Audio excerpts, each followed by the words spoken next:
Hello, everyone. Since this is still in our 10th anniversary celebration, period, I decided for the celebration for my birthday, we're gonna apply a small revisitation. Since over the years, I only had overall 3 major, birthday theme movie picks. So let's, have projects that are attached to them. Sort of a birthday gift of sort, the quality of which it will be up to you to judge. The first one of which is a Generations.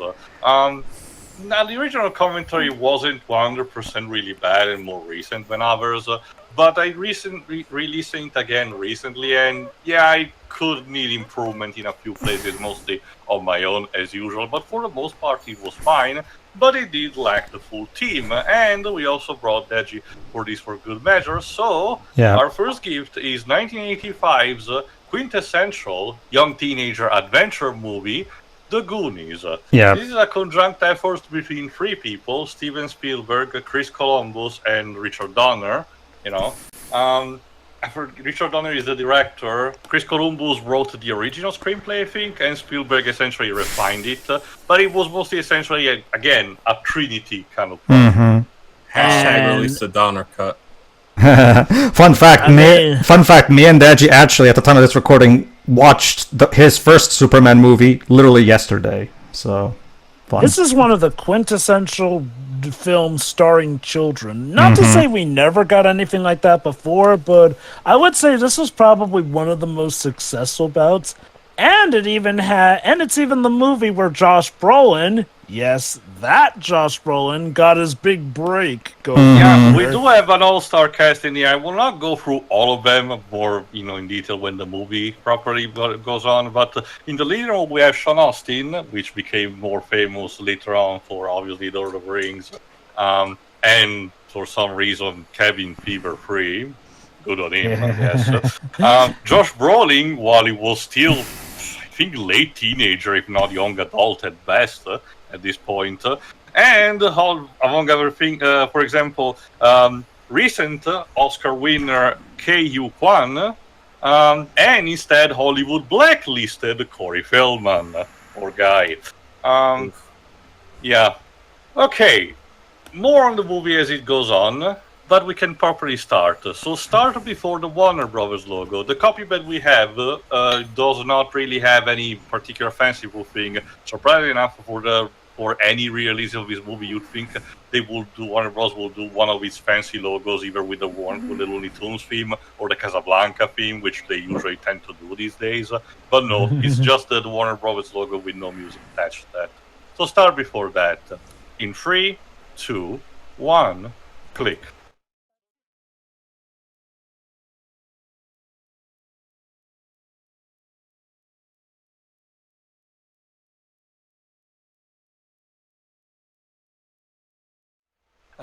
Also, Dej and Dweebs, since you're the newcomers, have you ever seen this movie beforehand?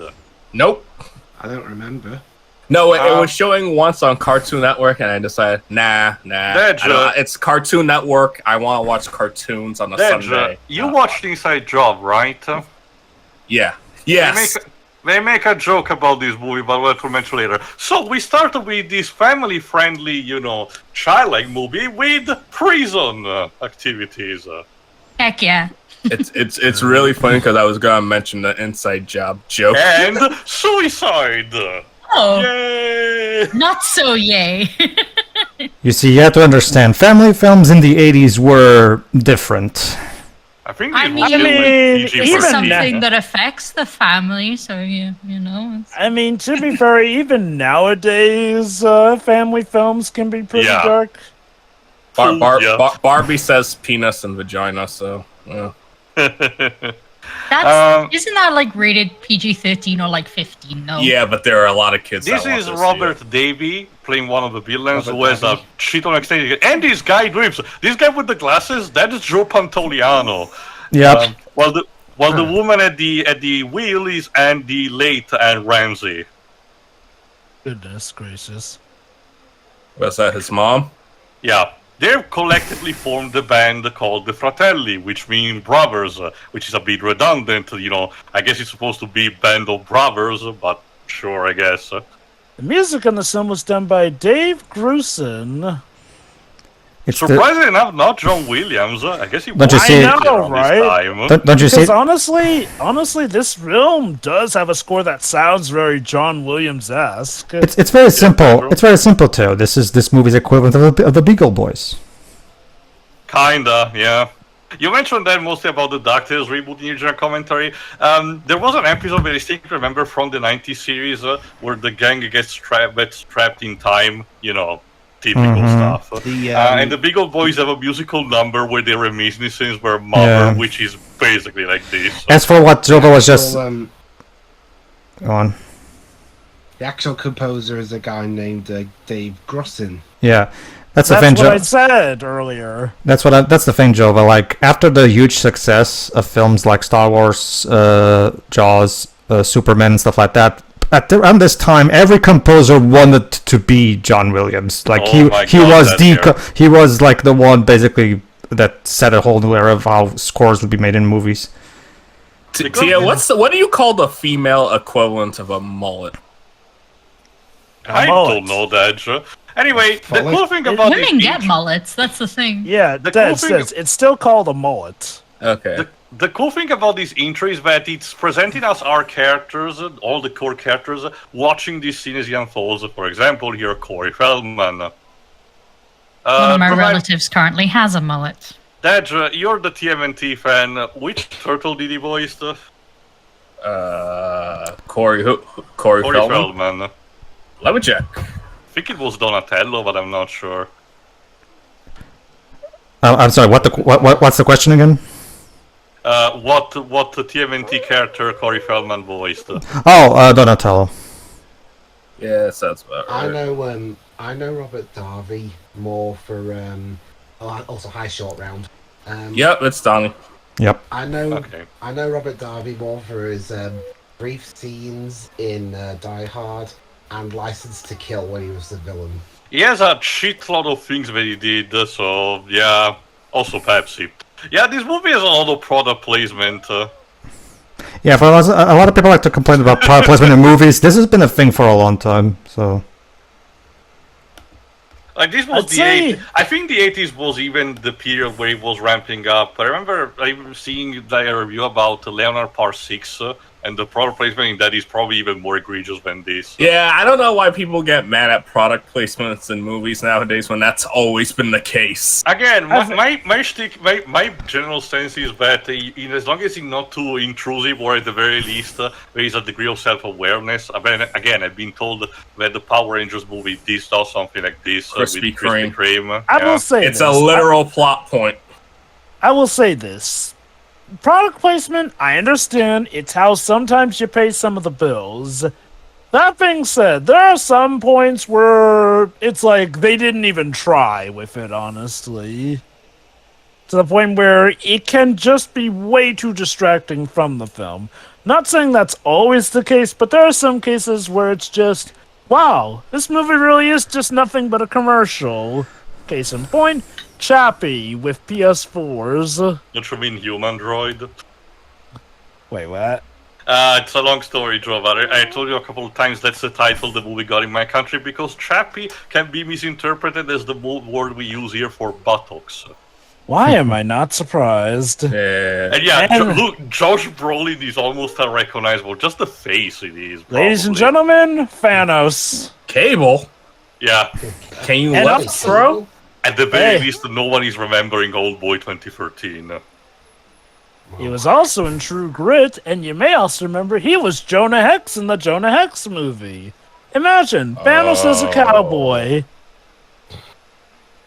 Yes, that's right. It's bad. Hey, but hey, guys, that's another actor who used to be with DC before going to Marvel. Also, Sean Austin looks so young here. Okay, I'll say this. I feel like Goonies, while not particularly the progenitor, is probably the codifier for, I don't know what you call the genre, but you know, those types of movies that have the typical kid boy and girl gangs and all that. Middle school, the middle school kid genre. Yeah, basically. It's not technically a urban fantasy because this movie still relies on, proper explanation on things, instead of being, having mystical elements. But it tries to have a more grandiose kind of adventure rather than, something you see, the promise tomorrow, or, you need to save the school by dancing or some shit. Also, if you don't know anything about the movie, you're about to see one of the memes. The truffle shuffle. Yes, the truffle shuffle. During the early years of the Do the truffle shuffle. a particular gif of what Chunk is about to do, here you go, got circulated, interspersed with that scene in Star Trek First Contact where Picard shoots with a Tommy gun. I don't know why. Basically, sure. Childhood obesity. Basically, sure. You might remember season 2 of Family Guy where they're going in the sewers, running away from Joe, who's hunting Peter down for a crime, and they find the Goonies in that sewer, and Peter also demands that Chunk do the truffle shuffle. So there you go. It's a Warner Bros. Movie, so let's have a Rube Goldberg machine. Why not? They just scare a chicken into popping one out. Yes. It works, Shiri. Mm-hmm. They just do that on their own every day. You don't need to do that. So okay, so looks like we have everybody. Sure, it's productive for kids to test their wits and minds. It builds character, as parents would. Hold on. By doing animal abuse. Hold on. We have the jock kid. We have the fat kid. We have the cool, good-looking kid. Where's the nerdy kid? And where's the girl? And where's the minority? He will get. Where's the token black kid? I mean, come on. We're missing archetypes here.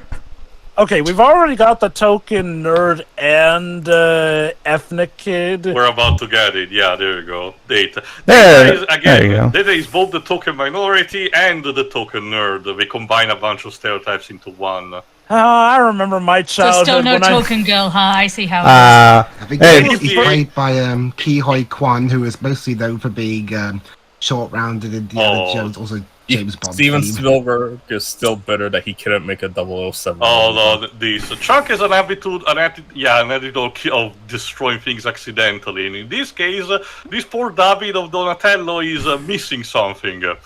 Oh no! And Michelangelo's. This is the constant joke. I mean, he always uses his penis in movies. It's not even that statue is present in Animal Crossing, PP out and all. Yeah. Really? Can you can you break down can you break off the penis from it like in a lot of other medias? No. Come on. Money if you do that. That's like missed opportunity. Like, why bother putting this statue in your movie? You're not going to do the broken penis joke. That's the whole point why you put this in your movie. This intro is also great. This intro is also great in showcasing the characters and telling you that they have a past. And making it convincing so you can immediately relate to them without having to need an origin story for them properly, because this is essentially sort of supposed to be the conclusion of their adventures, because their house is being threatened to be mortgaged by a bunch of landowners.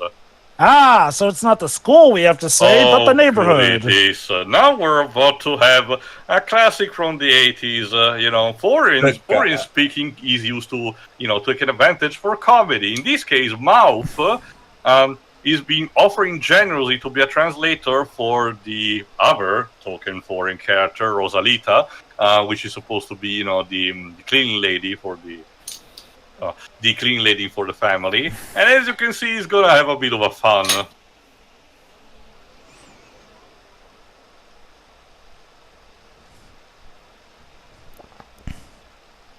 I read in an interview recently that apparently Corey Feldman actually had fun voicing the woodworm in the Magic Voyage, but apparently from what I heard, it's because they literally took the school day approach and they literally just had a jacked up with that. Which would explain the lack of silence. Also, maybe we should talk about what the kid just said too. For sure. Yeah. Again, like I said, this probably was funnier when the movie was made. These days, much less. I mean, I don't see why the joke wouldn't still be funny. It's an obvious mistranslation. That's with Mr. Walsh's sexual torture device. Basically, his thing. The joke is he's an asshole. And kids are assholes. That's kind of how things work, whether you like it or not. I mean, everyone's an asshole.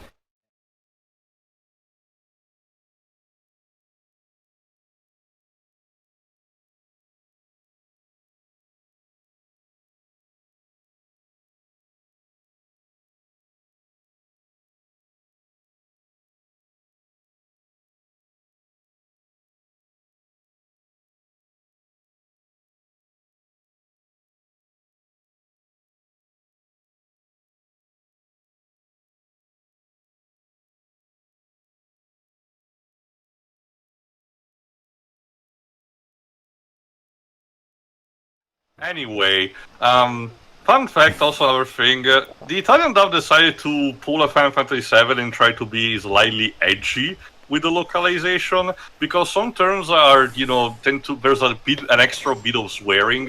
When Rosalita says, mi sono in a casa de locos, which means I'm in a crazy house, the subs reported it correctly. For the Italian version, the subs said I'm in the house of the devil, which is really not the same thing. Like, you're conveying the fact that she's scared shit about what Alf has said to her, but still. Okay, at least at least Ki Hoi Kwan isn't being directed to yell all his lines this time, so there's No. that. Again, and it also is showcased recently with Everything Everywhere All at Once. He still got it pretty much, even as an adult. He's just deciding to act when he wants, as simple as that. Yeah, like he did retire for like over 15 years or so, but then he came back and stuff like Crazy Rich Asians. Mm-hmm. All right, he was in there. So, since the house is supposed to be mortgaged anyway, that prompts the kids to check about the attic. Oh, a kid with a dead father?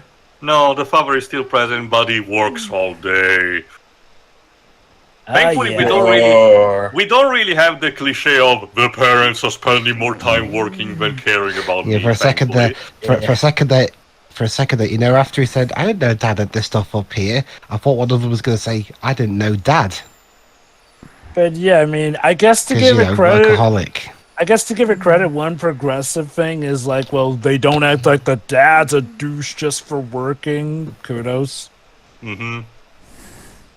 Yeah, I've already had my fill of that with Hook. Oh no, the thunderstorm from Neverending Story seems to be impeding on the plot. Yeah, Mickey is supposed to have asthma, so he has an inhaler. The movie plays a bit fast and loose and tries to equate asthma with also panic attacks, which can happen, but it's not as common as the movie portrays. I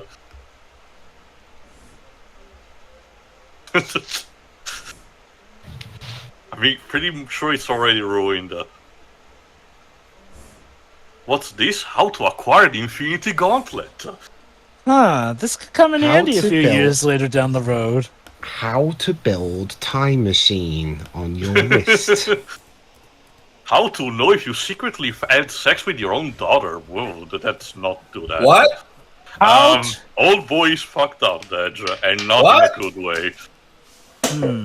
How to learn how to resurrect the dead and be the most awesome half-faced cowboy ever. Nah, that will never catch on. I mean, oh, what's this? How Mickey, to woo death. So, sure, well, like that's gonna work. Also, Mickey finds something in the meantime in the attic. I think his name is pronounced Mikey. Sorry, force of habit. That's okay. But he cannot get it out of the actual glasses, so let's put into test what we have learned so far. Again, that's sort of a thing that I like of the movie. They introduce something as innocuous as trunk-breaking stuff, and then incorporate with a practical use like this. The movie is still very clever. You can definitely tell the minds of Columbus, Spielberg, and Donner working, together. Interesting. Jeff Cohen didn't have the most expansive career after this. However, he did get into a Scooby-Doo movie in 1988. Yeah, I think we did mention that, but I forgot about it.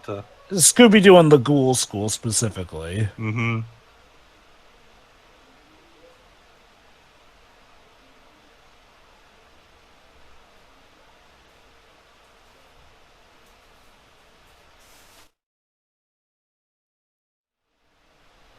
What's this? I leave my fortune for you to find it, all in one piece. Place. Which is real, by the way.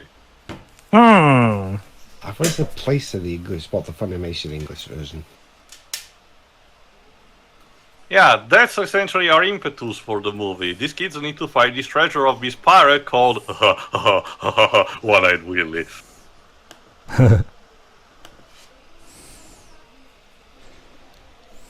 Well, I don't get it. I do. I'll explain the joke.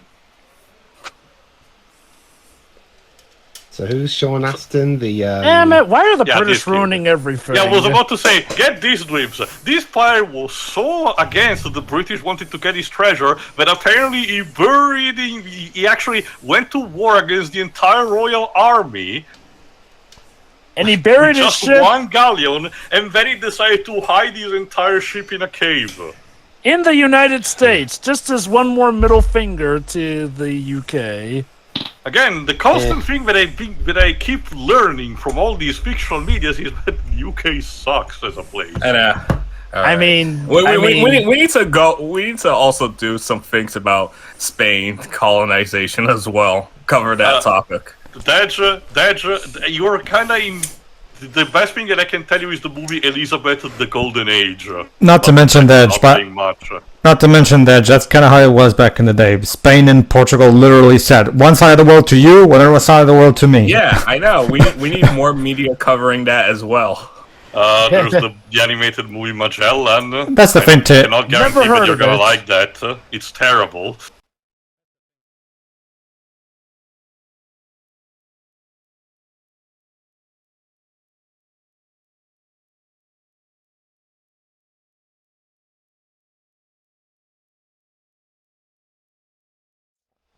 Anyway, there you go. A person apparently went close actually to get to the treasure. Chester Copperpot, yeah, not Cobblepot like we thought. I know, right? I wonder in the original commentary, alas.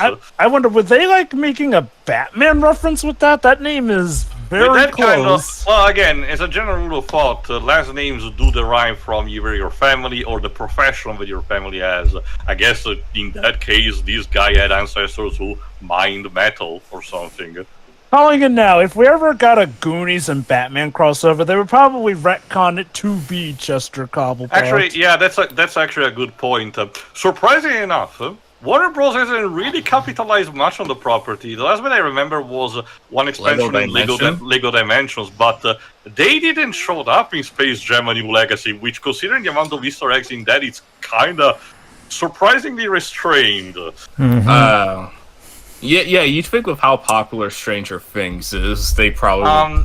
A couple of, I think the years before we did the original commentary, we did get to learn the fact that at least a couple of the actors ultimately confirmed that, everyone was already too old or there was just not enough spark to make a sequel, which is understandable if you ask me. There's not much really that you can do at this point. But again, I'm more surprised Warner Bros. Didn't decide to reboot the entire thing, which probably that would have happened. It's kind of like the weird anomaly that we have somehow managed to avoid getting a Back to the Future legacy sequel. Well, in that case, it's apparently because Zemeckis and the other Bob apparently defended ferociously the rights of the movie and, they vetoed Universal to actually, or whatever company owns the IP, to actually do, sequels and reboots. To my understanding, they can't prevent them from making a sequel, but they can make it so that they have to approve how the sequel goes. So it's a case where, the studio could try to make a sequel, but it could be a potential waste of money if they pretty much don't approve how it goes that way or whatever. So the situation again is dire because these snooty people just want to level down the entire, even set of houses in order to get a golf club. As I mentioned in the original commentary, I still really like this scene because while the movie has showcased a bit of animosity between these two siblings, they still really care about each other. It showcased that their spats are more fraternal, wanting to make fun of each other, but otherwise they do care and they understand the predicament. You see, Gamora, your father really did and care. these 3 seconds of villain gloating was necessary. The abrupt cut made me think that the scene was supposed to be longer, but the editor was like, no, cut.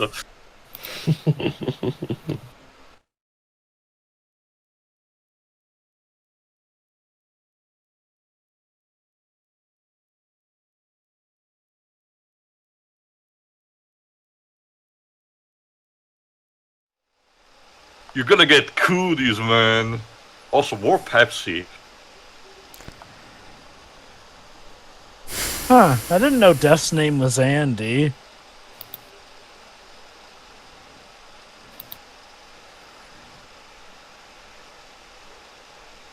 Again, the entire reason also why the house has to be basically, leveled down is because the parents do not have enough money to pay these snooty-ass rich people.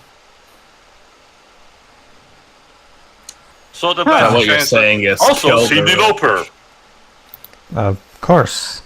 Apparently, Cyndi Lauper, was actually contract to make this song for this movie, but ultimately, back then was not particularly super fond because she believed, it was a bit too stressful. But in recent times, she actually has come around and apparently did a parody of that in some places. I forgot. Interesting. Also, Josh Brolin seems to look back on this movie fondly. Some people thought he wouldn't, given how apparently prior to this movie, a lot of studio execs didn't think he was really actor material. He apparently hadn't had the best goings. Again, this movie was his big break. So yes, MCU fans, you have this movie to thank for Josh Brolin eventually landing the role of Thanos. There you go, Dejimon Dweebs. The one thing the Avengers could have done to defeat Thanos was to have more efficient way of bonding ropes. I know, right? I guess the Crimson Band of Cyttorak were not good enough. When you get down to it, the Guardians of the Galaxy plus Iron Man, Spidey, and Strange did actually hold him down by binding him until who screwed it up. So, yeah, I guess Thanos' weakness is bondage. Also, again, more comedy because Mal decided also to sabotage the poor guy's bike. And again, this was the 80s, so of course the sense of adventure is not complete without, riding your bike everywhere. But no!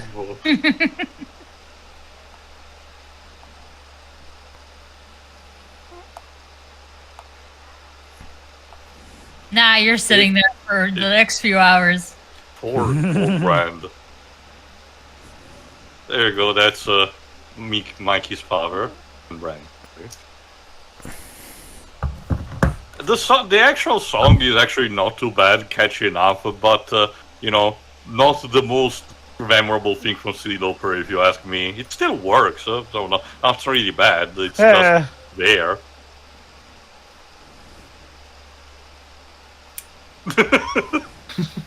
And this is why Thanos decided to do the snap.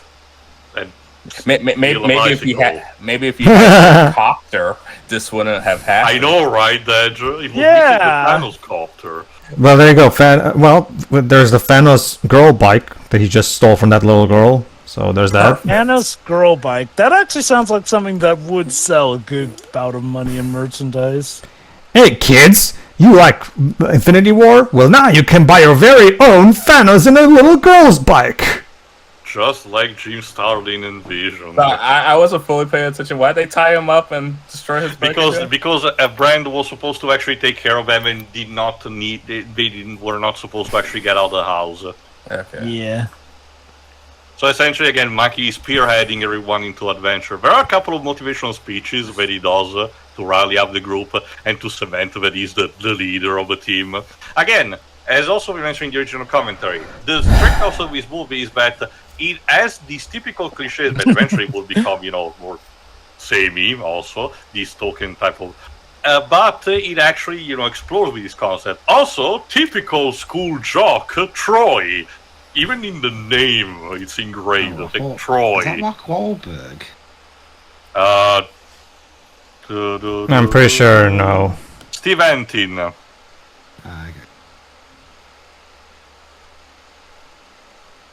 Let me check what else he did. This was actually early in his career.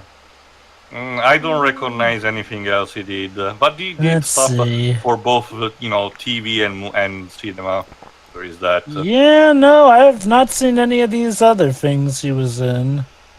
we will get to know more about the two girls that are in his car soon enough. Whoops. Oh god.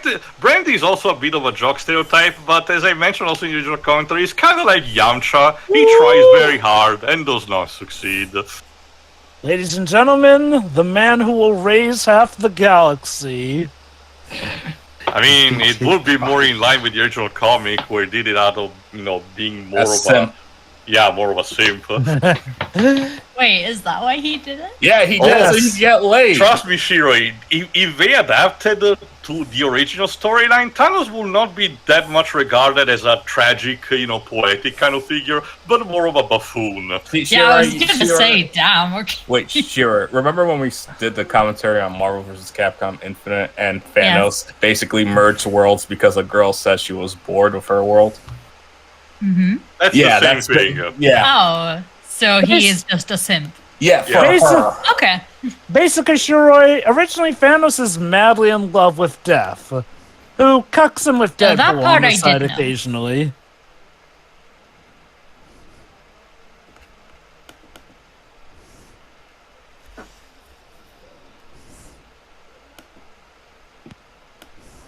Hey Key, getting Indiana Jones flashbacks? Also, yeah, seriously, I checked the rest of the career of Dave Grusin, but while he is very, extensive, he has done a lot of stuff in movies. I don't recognize anything else that he did, but his story manages to be this memorable and resembling stuff from John Williams, despite not being, that. Let's see, the latest thing he's done seems to have been up to 2016. Let's see, filmography-wise. Yeah, that seems to be a running theme where, despite this being a lot of these actors' big breaks, some of them didn't really act in much other notable stuff, or in some cases they had a massive fall from grace. Seriously, what happened with Corey Feldman? Jova, he publicly denounced, stuff that happened in Hollywood, and he got blacklisted as a result. Yeah. Wait, so you're saying he got punished for doing the right thing, or was he? Because Hollywood is really just that kind of cesspool. Did Elijah Wood get blacklisted? I don't know. Because I know he's gone on record saying that Hollywood has a pedophile problem. So that's an understatement. Corey Feldman is still doing stuff to this day, but it's mostly either indie stuff or if it's actually approached by someone who we knew personally that he can trust. I wonder how vindicated he must be feeling, given that there are now 2 and possibly soon 3 strikes against Hollywood going on. Or Pepsi. One of the strikes, if I recall correctly, is also as Sean Austin spearheading things out. Wow, it's like poetry; it rhymes. No, George Lucas is not in this movie, Jova. One of his best mates is the story. Yeah. God, the Lucas and Spielberg rivalry eventually evolved into a collaboration with Indiana Jones. Sean's face is glorious. The music, I love this. Yeah, no, it's definitely John Williams-esque, but I'll give him credit.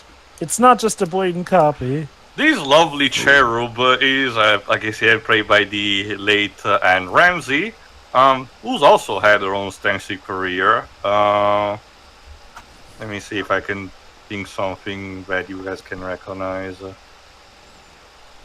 Well, she started acting since the 70s, basically, both for TV. Oh, goody, she was in one episode of the 70s Wonder Woman series. Huh, neat. They're basically saying they don't understand a thing.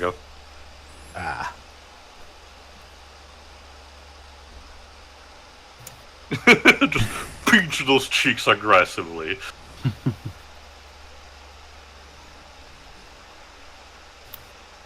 Oh, goody. And Ramsey was also in an episode of Knight Rider. Cool. And also Murder, She Wrote. Well, everyone gets started in Murder, She Wrote at some point, so... What? Yeah, mouth is keeping his, loves to open his mouth, but sometimes to a fault.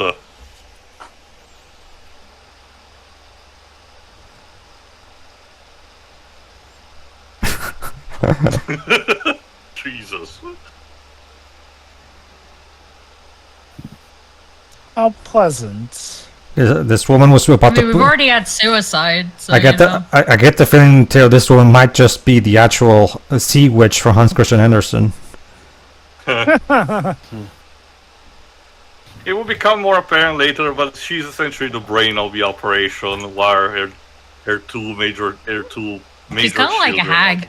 Yeah, I saw Castle in the Sky. You can argue there are some parallels to classicism. Overall, the entire quest is reminiscing a bit of the Arthurian cycle, believe it or not.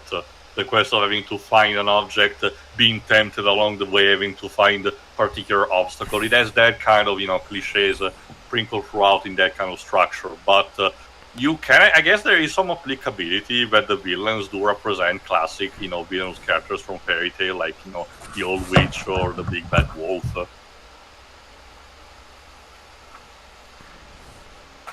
So, is that like whiskey or something? Probably, but it looks very diluted. Maybe cider? Apple juice. Yeah, maybe it's that. I don't know much about the that. behind the scenes, so if it's explained there, I do not know, sadly. Ow. Mikey was not that tall. Why do people leave bulbs hanging around that low? They changed them. I guess. Also, that was a bear stock sound effect. Considering with what we later know about who made that sound, it makes no fucking sense. Don't tell me. Frank Welker doing one of his iconic animal voices. That was literally just a stock sound effect because I recognize it. But there's also this, Dejimon. Do you remember what the joke in Inside Job is about this movie? I forgot. But I know that they just said, yeah, man, this movie's messed up, actually. The character has not seen the movie yet. They watch it, and the phrase that she said, so wait, they actually keep their disabled brother chained up in the basement? And yes, that's exactly what they're doing. What a charming set of people. I know that they're criminals already, but... They also torture him in the process, too. I know that these are bit... you should already guess, but they're not really that having redeemable qualities, but, just to be sure. Okay, I've got a question, actually. Yeah? Since it is Robert Darby. Who's seen License to Kill? Long time ago, so I don't remember everything. Because I was going to ask, which Robert Darby character is a bigger bastard, the one here or the one there? You can tell Robert Davi in this movie is just his character is just rolling things out. He's still complicit nonetheless, but he's mostly just obeying. You have to treat both him and Joe Pantoliano more like the two goons of Cruella de Vil in 101 Dalmatians. So they still are evil in their own right, but they're more mindless and obey her than anything.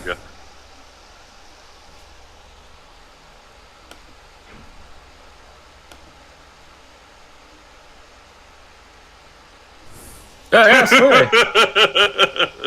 Damn. I gotta say, she handled that pretty well. I thought she was gonna kill him. Sean, you're acting like you're being crushed by by two presses. Calm down.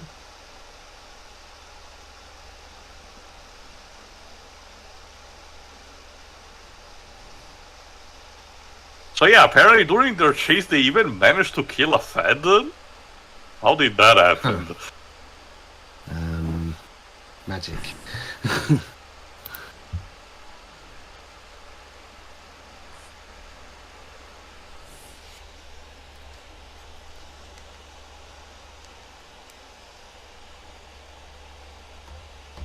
There you go, time for another inspirational speech.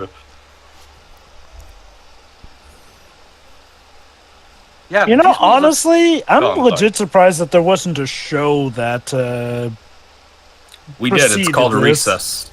Also, Stranger Things to an extent, as we Hold mentioned. on, I thought Recess was a '90s show. No, it's early 2000s. There you go. The two girls late 90s, early 2000s. Ah, the okay. two Yeah. girls each Troy, and Well, Andy and Steph play respectively by Carrie Green and Martha Plimpton. look at that, Troy. We get not one but two girl characters. Oh God, there's gonna be a lot of. Yay, I feel included. But this, Yeah. but this is contaminating all this thing with cooties, though. We cannot have that. It's okay, like they've had their vaccines, I'm sure. Okay. Wonderful. My God. Let's see. This was both. This was in the early stages of a career of both actresses, both Martha Plimpton and Carrie Green. Let me see what else we did. Carrie Green still did a bunch of movies, but mostly work on TV. She was also in an episode of Murder, She Wrote, of course. Done.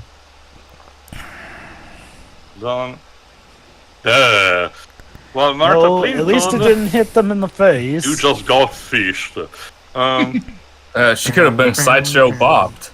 See, if that touched her, that probably might be something she'd need a vaccine to deal with. Yeah, mostly tetanus. Oh, have you gotten hit with a rake that way too? No, I was mostly talking about the fish, actually. Yeah, like, never inject rotten stuff in your body. Did you do- please. If I've been hit by a rake, what if they've ever done like what Sideshow Bob did in, Whoa. in The Simpsons? Yeah, she's a dame. Yeah. Ah, no. Martha Plimpton, let me check. She has a much more extensive career. Oh, wait. She was Yelena Wait, in wait. Frozen 2. So this means that this girl is actually deaf. Okay, that makes sense. She was also in an The girl episode with of Law and glasses? Order. No, the other one. Well, that if she, She's deaf. the fact that she has a crush on Thanos. How? Oh, I thought you meant like. I was saying the actually- character was deaf. Yeah. No, Hard of hearing deaf. no, I no, was deaf. Like what? No, deaf. Deaf. Also, it's funny. I kind of made that joke earlier when I said, "Huh, I didn't know Death's name was Andy." You also That's notice. what the mortals know her as. You also notice the difference in characterization for the two girls, where they have the most straightforward, traditional-looking girl character and the nerdy girl character. I gotta say, this is good character development for Thanos, honestly. God damn it. Yeah, it's He another was thing. about to Like score! he said, Brett is basically like Yamcha, which is, also is the case of when he's about to score, he always gets fucked. yeah. Yeah, when you watch this as a child, you obviously like in the others, but as soon as you grow up, you're like, Wait. fucking Brett. I love that one. I love that one. Like, come on, slip her the tongue, and the nerdy girl is like, no, that's disgusting. And I'm like, Well, some people do not like that pit, right? I kind of understand that, even if I don't have to agree with that, but, to each their own. Yeah, some This people. place is not very romantic. Look, I do not want to see people making out. Okay. Shiri, according to Frank Miller, Batman and Catwoman making out in a sewer is supposed to be the most romantic thing ever. So I'm pretty sure there's no more boundaries that are to be Wait, hey, That's nasty. Hey. Hold on. Which comic did they make out in a sewer? All-Star Batman and Robin. yep, I thought. No, Sewer. that's the issue. yep, the last Okay, issue. Oh, making out in an right. alleyway, Oh, you that's may just get it. a pass. Making out in a sewer, no, that's grim. Romantic. Go take a shower. Excuse me, miss. Romantic happens to be a subjective term.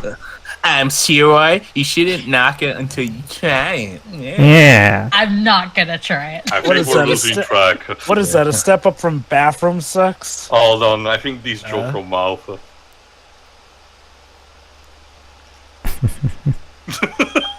Wow, Mouth really does have a mouth on him.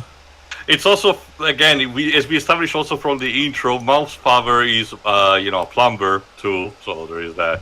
Oh, so his dad's Mario.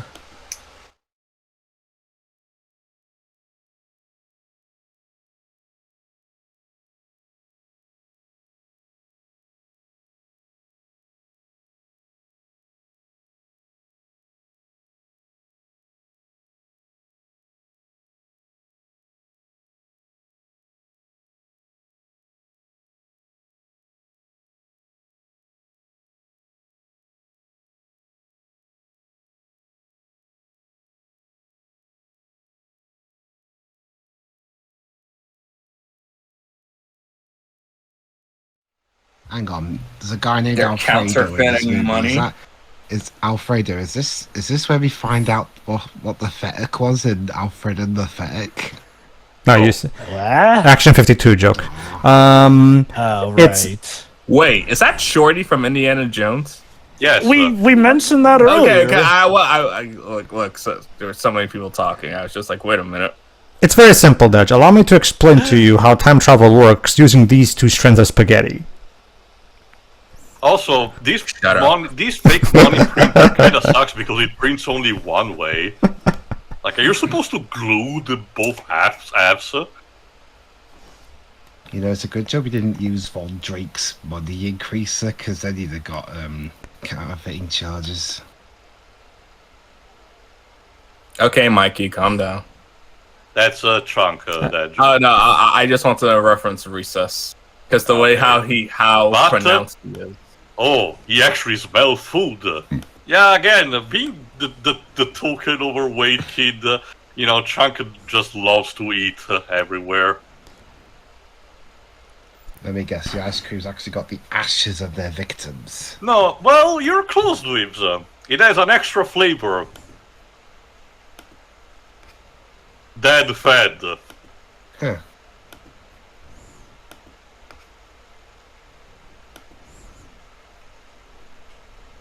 I don't know. I don't know which actor this practical effect was modeled after, so I don't know this particular credit, but still. It's a man. Yes. That much I know. I am a man. Good deduction. Thank you. I'll be here all week. Next week, what do we breathe to survive? Hey, we got pizza. Carbon dioxide, right? Yeah. Also, oh god, ha! Get it? The Italian actor's playing a guy who loves pizza. Well, Dwebs, to be So fair, The entire family is supposed to be stereotypical Italian monsters. I mean to be fair, Dwebs, if they had a bunch of Portuguese people eating codfish here, I would just say, nah, this is just accurate. I mean, there is such a thing as a traditional dish for a country. Also, poor Chunk. Yeah, that's the one of the things that it's sad, more sad than anything. Chunk gets to skip a bunch of the adventure because he gets left behind. He will still catch up later on, but still, it's a bit of a shame that he has to, be left behind for the most part. Really? It always starts here, but we're 45 minutes into the film. It's more about entering gracefully into that. Also, there is a bunch of improvised method acting in this because in some sequences Richard Donner told one actor or actress to do something and did not tell the others that was gonna happen. Like in the previous scene, and Ramsey's laugh was actually genuine, and Robert Davi was not expecting it. You know, from the side, his dead body looked like Willem Dafoe. Huh. He would have been too old for this year lives, so it's probably not him. Unless Willem Dafoe ages gracefully. Or he time traveled. I'm pretty sure that's actually what happened with the scene in Prisoner of Azkaban where Hermione punches Malfoy. Because I'm pretty sure they talked about that, and he wasn't expecting her to hit him as hard as she did. Sometimes it happens just, for the actors to decide and they just have to take it. Sometimes the director will specifically instruct and manipulates the actors to do it. Sometimes If I remember right, it was his idea. Sometimes it's Jared Leto being a piece of shit, but what do you know?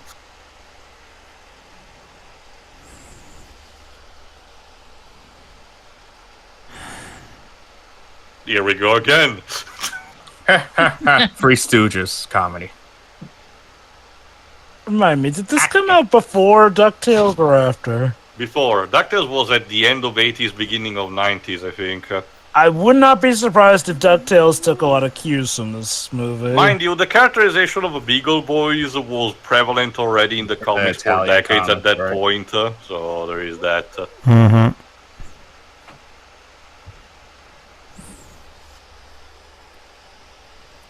Yeah, apparently, despite this, Chunk gets instructed to get the police. Mind you, as we will see also later, these characters do know that Chunk is, has a tendency of lying and prank everyone else. So I don't think he is the best choice. I know that Mao probably wouldn't have been that much better, but I don't know, maybe Brand or something.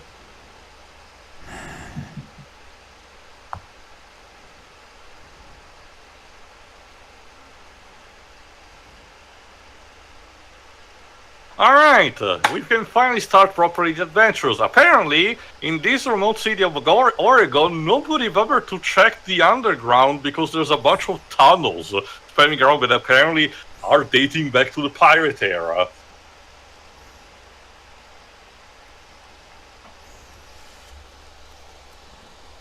Also, Dej. Go on. Dej? Mhm. Oh, sorry. You're gonna get something to what One Piece did after the time skip. There you go. Frankie having lights in his nipple is a reference to this. Maybe the idea of the whole pirate treasure thing. I mean, yeah, okay. Plot with a pirate treasure to find common, but ow. Well, I can't be everywhere, everything all at once. I love also how Mikey gets to have the most artistic, light sequences. Like even before we got just an eye, lit up that resembled, stuff like Apocalypse Now.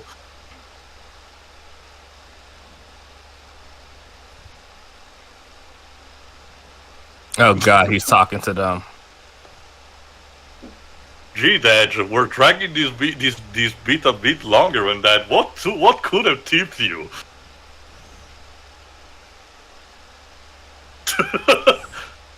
That singing is also genuine because Robert Davi is an accomplished singer, and this was apparently still relatively early on in his career too. So talk about managing to establish yourself.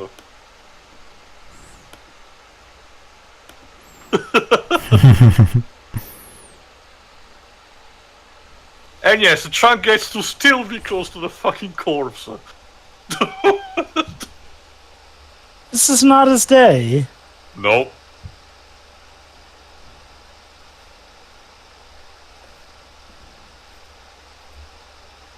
No shit.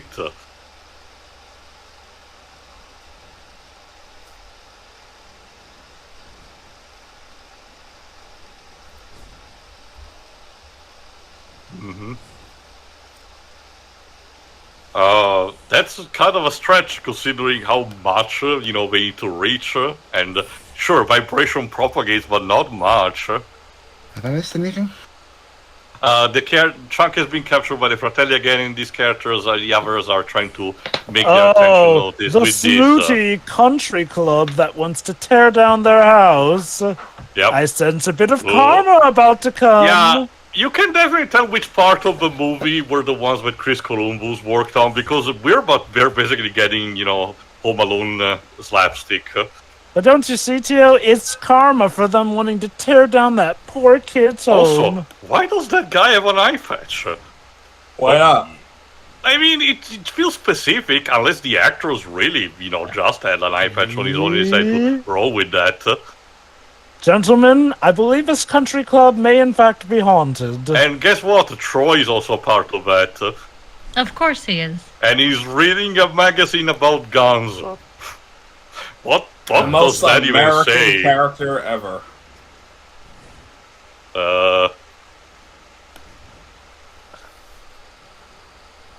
What? Oh I dear. know jack about plumbing, but I'm pretty sure that's not how it works. And he got a concussion. Oh, good. We're already completing each other's sentences. And apparently this is enough to actually open up a passage, so this was helpful to the quest. It would seem that they accidentally messed with the pipes enough, but yeah. Kudos. And now, also for this child-friendly movie, a bunch of adults are trying to threatening a child with torture into, mince-meeting him. Wow, so Octo Expansion was inspired by this, huh? Yes. And now we pull a bit of a joker. Trunka is, just a reputation of saying bullshit, but even when he says the truth, people don't believe him.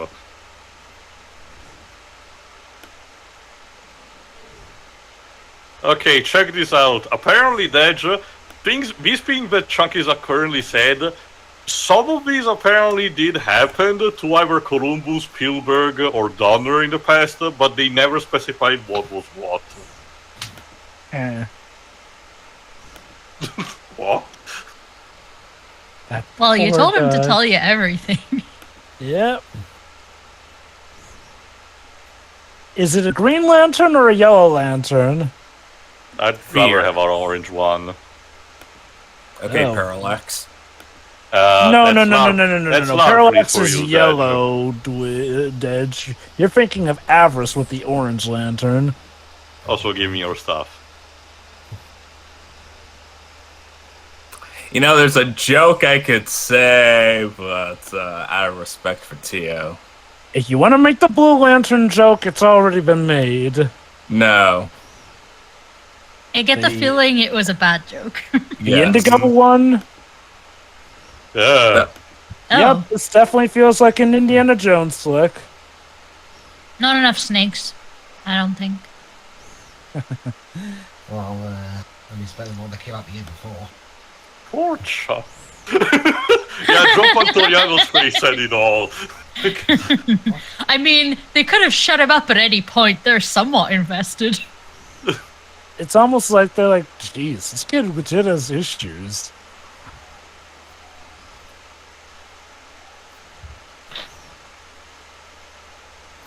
Oh, come on. This is nothing compared to how crazy the pirates in Uncharted 4 got. Also, during the behind the scenes, the two girls actresses described that the fact that every scene that they got to spend together, because they're actually quite a bit, they consider that their own love scenes, love moments. Oh, so a bit of playing for both sides, I see.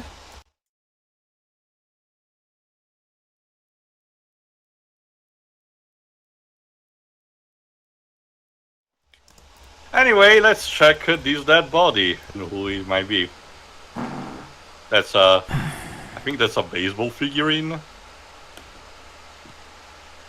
that what happened after you have one bad game? Like, jeez. Yeah, it's Chester Copperpot. The reason he never returned is because he died on the way to get the treasure. Come on, don't fret. Joker's Mason. One of them is not really a candle, but sure. Forgiving. That's another thing that I love about the movie. It has its way of foreshadowing things. It just dangles in front of you. The Chekhov's gun is like, yeah, that's gonna happen, but we don't tell you when. Where would the fun be in that? Mm-hmm.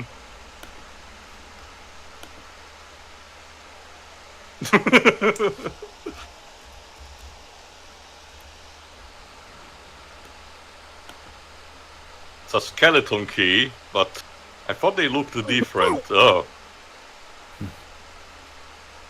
Look, it's a thing dead guys do, okay? Yeah, again, when you stop and think about it, sure, Brad is still, old enough, but these are a bunch of prepubescent teenagers who just found a dead body. Like, Not even teenagers, I think legit just kids. Oh. Also, death stinks. Like, seriously. uh-oh. Yeah, apparently Wyatt really had a lot of free times during this case because he built a lot of this shit. Again, like, I'll guess I'll give One Eye Willie credit. He didn't seem to have gone as insane as Avery in Uncharted 4 did. Right, Pedro? Yep. Dude, do you think these kids would actually make it through Avery's den? Not even Avery made it through his own den, so I don't really see how these kids could. Well, They're built different. Yeah. I mean, I'm pretty sure regardless, Jova Shangri-La will not be something that any one of them will be managed to get through. Oh, boy. Shambhala, sorry. Eat your heart out, Indiana Jones.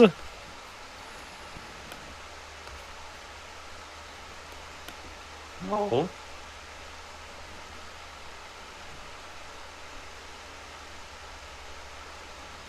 Alright, it's time for Brent to show the payoff for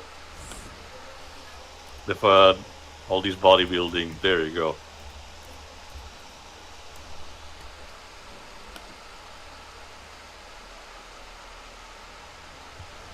That was probably the stupidest thing you said in this entire movie so far. So she plays the cowardly skeptic, I guess. Also, this special effect is a bit cheap because in some of the scenes these bats are replaced with bow ties. Oh my god, we've stumbled onto the Bat Cave. Sure. There was a bat that flew inside my house once. Well, did you nurture it back to health? Nope. My sister-in-law was like, take care of it. Now close the door in front of it. If you've ever seen one of in IRL, bats are surprisingly fast. The documentaries have to purposely slow down footage, to also them. Also, usually when that happens, it's an omen. You should become a bat. That's how. Yes. That's how it is. I mean.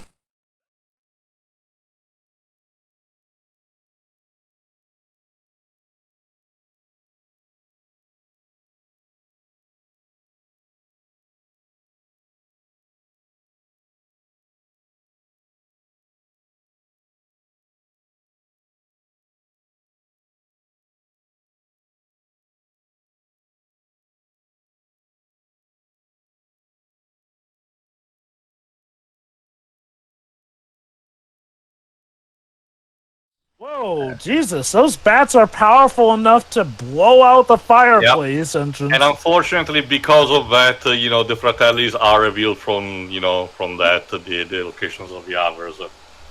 And yes, Joe Pantoliano's character had a toupee. Hilarious. Like, is that a recurring trope kind of thing? Embarrassing toupee reveal? Because the Punch-Out we played that joke completely up with Don Flamenco too. Yes, it is a running trope. Even Ace Attorney did it too. Right, with Frank Sawit. So yeah, like I said, another thing that tempts our characters in stopping the quest, in this case, finding a place where there's a lot of coins. But Mickey, you have asthma. You're catching pneumonia with this. He's so mystified by the money that it shakes off his sickness. Like, we don't even... I don't think they mentioned the timestamp where they are, but I think it's still Oregon. It's still not a relatively, warm state, so I'm pretty sure the water is cold as fuck.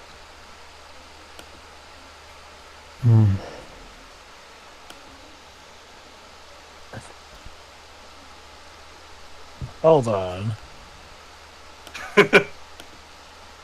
Yeah, I got to learn thanks to this movie the fact that Martin Sheen played President Kennedy in a TV series. The only other role that I do know him from are Spawn, the Spawn movie, and Mass Effect as the Elusive Man. Yep, they're actually at the bottom of the town as well. So yeah, the venture wasn't that easy.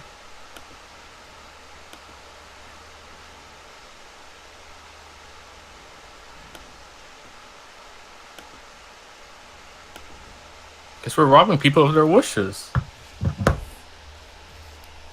Boy, this girl really has a lot of thoughts that go places. God put that rock there for a reason. You shouldn't move it. But we also get a bit of development for Mouth, the fact that under all that cool kind of thing, Mouth has sadly a lot of tragic backstory of his own.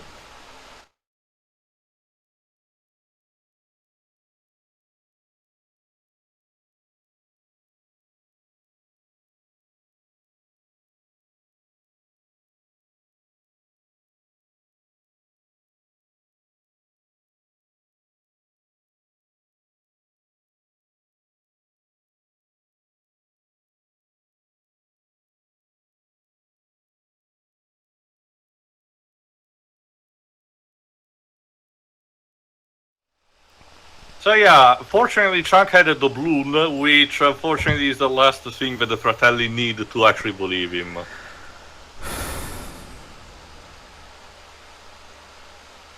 Oh. Being Chunk is suffering.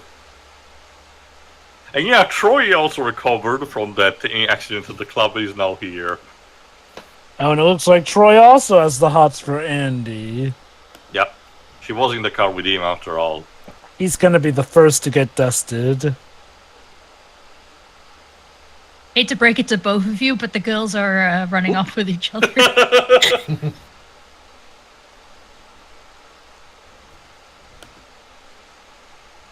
Your mom.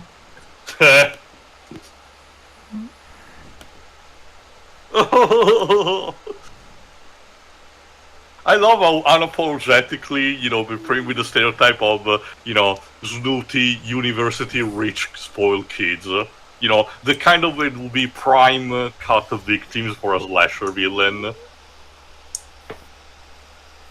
Like, where is Jason Voorhees? Oh, look, it's Errol Flynn. I swear, Troy looks like a young Jason Bateman in this movie. You mean the protagonist of American Psycho? No. Jason Bateman. Yeah, but I was confused because the protagonist in that is called Patrick Bateman. Okay. Jason Bateman plays Michael Blue from Arrested Development. Ah, okay. He's also the main they've star locked of him with his brother. Ozark. Their brother. Yeah. There you go, one of the most iconic scenes in all movies, Errol Flynn swinging down from the pirate flag.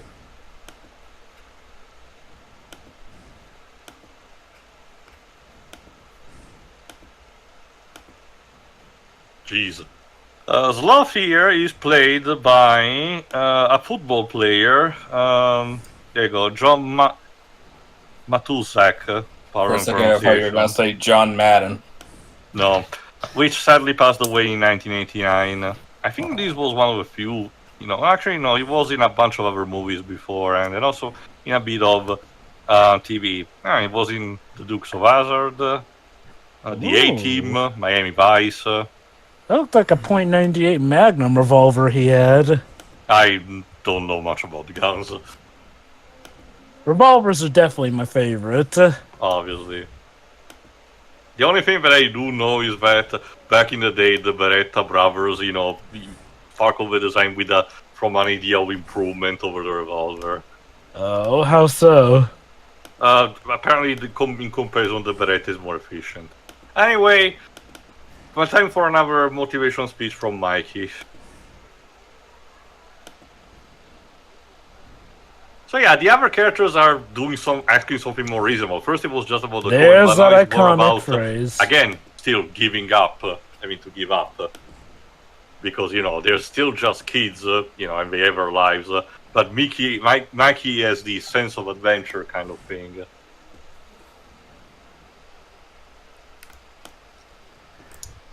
Again, it gives you the idea of the fact that these kids had their friendship is that strong and they had their own set of adventures without having to have a bunch of prequel movies establishing that.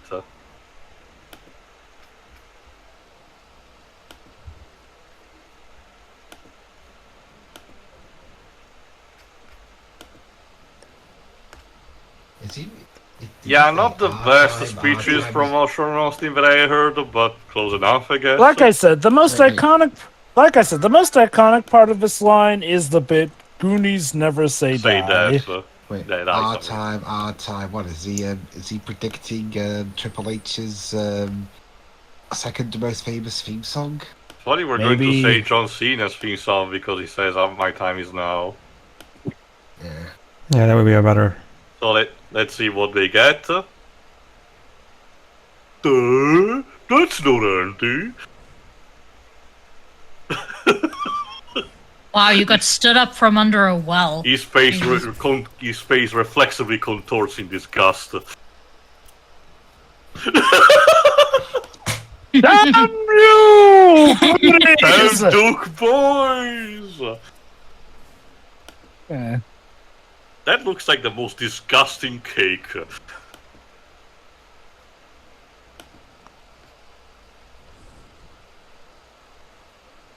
Oh, you want more product placement? I got it.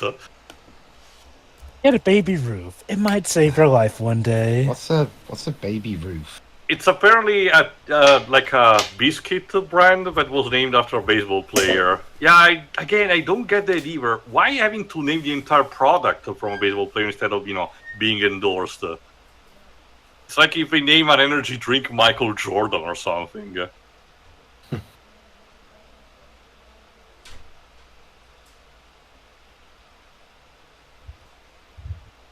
Well, look at that. The fatalities were wrong. He could break the chains.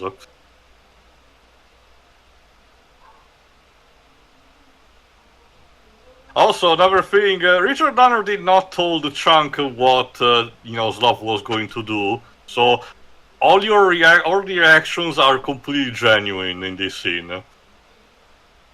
Oh. He forgot Data left some of these beforehand.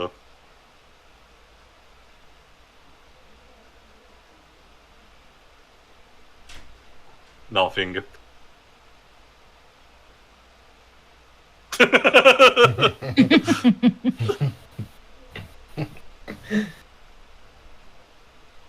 Again, Mama Fratelli is the brain of the operation.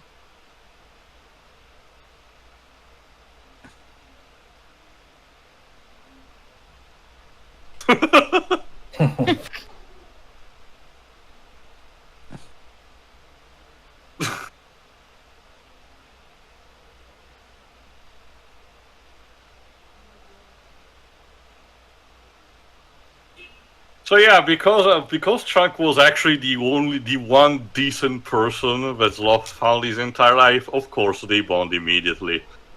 Mm-hmm.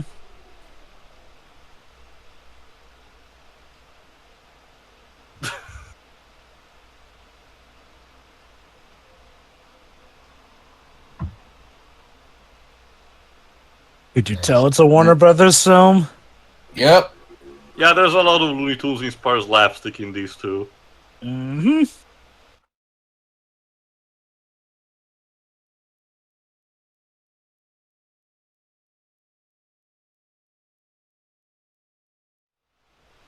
It's a good thing that Chester Copperpot had, that key with him already. How considerate. Oh. It's like, oh, sorry, I'm sorry, I was leaning on that other girl, I'll lean on you instead. It's like the first Scooby-Doo movie where Fred, he's towards Velma, oh, I like nerd girls too, like it's supposed to be a compliment.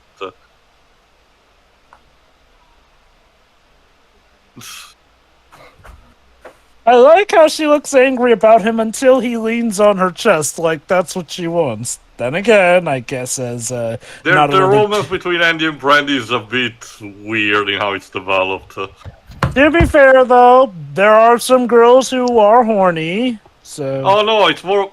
Well, shit, now your Andy's gonna get eaten. I see the Mummy Returns, I know how that works. Yeah. A Rube Goldberg machine. Another one. Da da da da da da da da.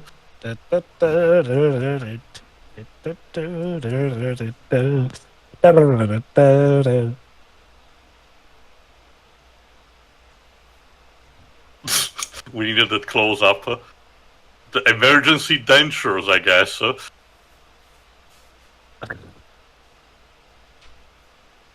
Okay, now we really are going Indiana Jones. Wait, what year did Raiders of the Lost Ark come out? Before this, definitely. Besides, this guy I think it was 77 or 79. Let me check. Let's see. Temple of Doom came out in 1984.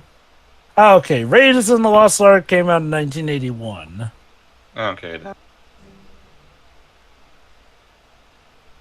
Wow, so right after starring in that movie, the next year he was in this one. I think if it's not in this scene, it's later. I think it's either this guy or another guy that shows up later. That's supposed to be Richard Donner himself. Also, that joke about terrorism. Get it? Because Gremlins is owned by Warner Bros. To be fair, Gremlins was like insanely popular.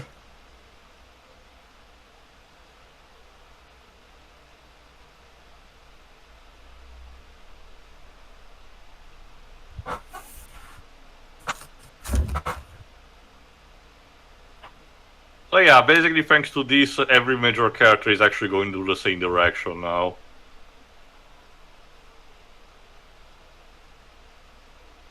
So all of us have to go to the bathroom.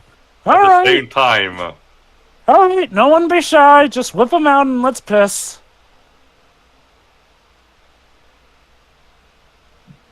Get it? It's gonna Men's room. smile. You know, moments like these are why Japan loves to have the joke about the hot spring where the men get beaten up.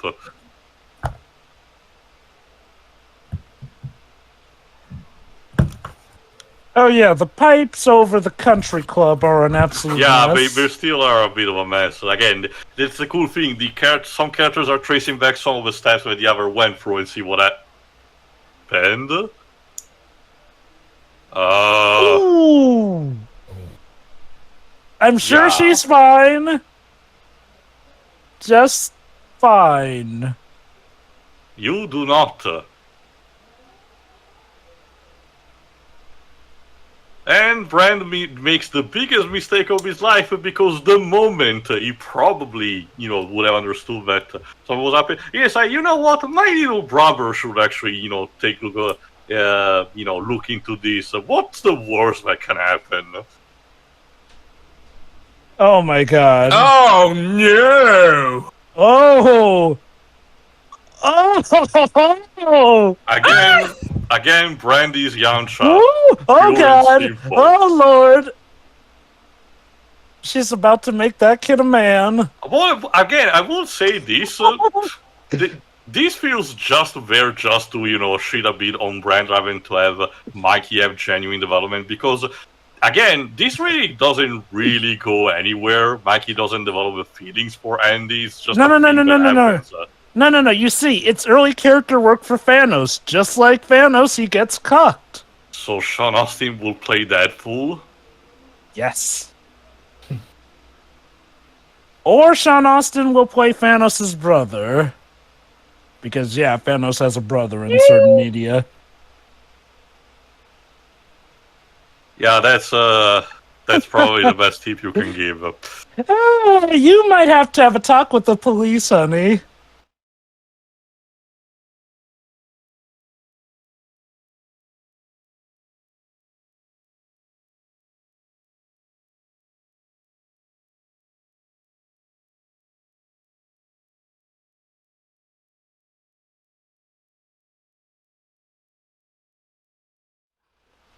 This set even looks like Indiana Jones. Man, I wonder who made this movie. Steven Spielberg. God, That's the thing. Again, it's a conjunct effort, but you can see in which individual moment, the person involved shines the most. Like Chris Columbus has the whole Home Alone slapstick. Steven Spielberg probably is about the characterization of the teenager characters. And I don't know much about Richard Donner aside from the Superman movies to say what could be the field where he shines the most. I would say it's probably in the tone of the Maybe story. probably the actual directing, like the composition of the shots. Which makes sense since he is the director. Mm-hmm.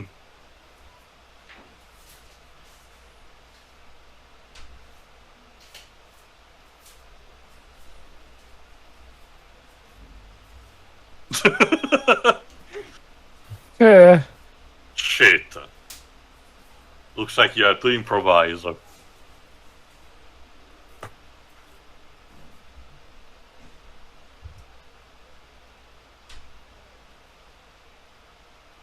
Yeah, we get it.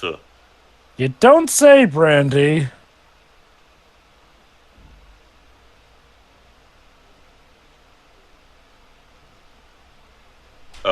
Go gadget, toothpaste or something. Of course, he has oil slick in his shoes. Again, this was in the middle of the 80s, where the general stereotype was the fear of Japan. You get also another good examples of as in the invention of the cyberpunk genre with Alien and Blade Runner, but it was a genuine period of time where America was concerned that Japan would have surpassed them economically. It's hilarious for how short it lasted, but how much of an impact it had. Yeah. Any reason for the slip into Bostonese there? Again, more foreshadowing the dynamite.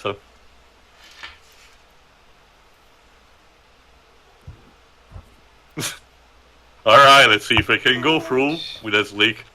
Nope! Oh! I guess Joe got hit in the pantalones, if you know what I'm saying. Of course, using dynamite as a candle. No, don't worry, those are just normal candles. Okay, now time for a musical puzzle. Ah, of course.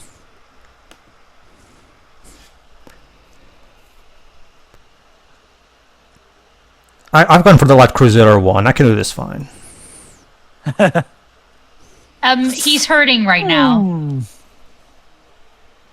They're hurting right now.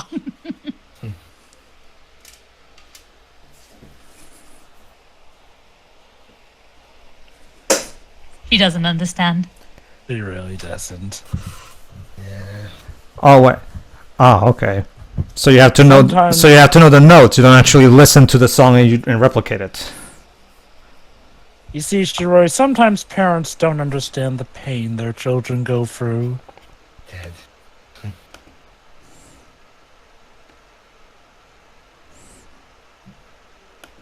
Oh! I think I know how this goes. I play King's Quest 6. We need to get a jamboree going in the underworld. Tickets only. Next. Yeah. So yeah, Joe, guess Guess those gnomes couldn't reach a consensus. You're the musician, Joe, so you're the best qualified for this. So yeah, get the notes right, and the bridge lowers. But if you get a note wrong...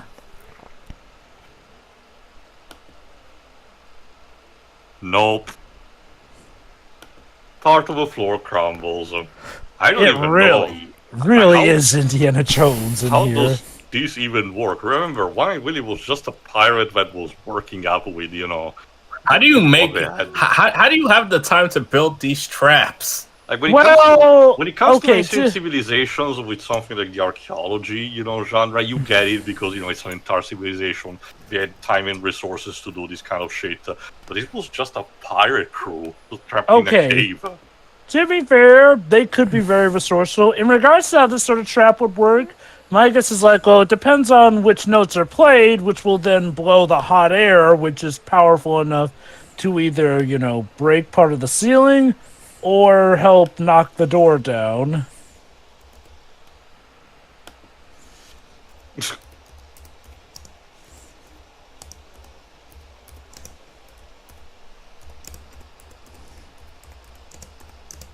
Oh, look at that. He considers the girls part of the crew as Goonies. Well, after what happened with that bottom of the well.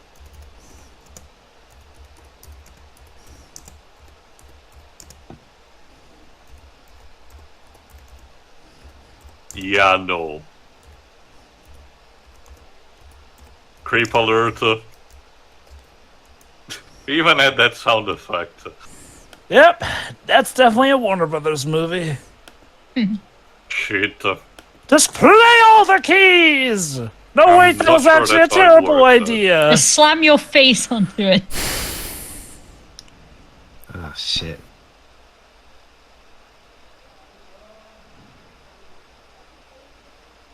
Ha. Very encouraging. Yeah, that's helpful. I guess that's his way of trying to encourage her not to screw up, otherwise they die. There we go. Wait, they just pulled that down themselves. Not without having to reach over for it.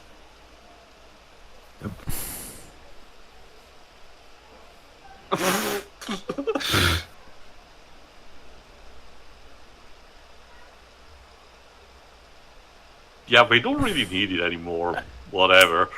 It's the principle of the thing. Time for the water slide. Did Goonies ever get a video game? 2 actually, made by Konami, but I don't know what the quality is. The only thing that I remember is that doing I get the brain warp because doing the game runs around on the second one, I think.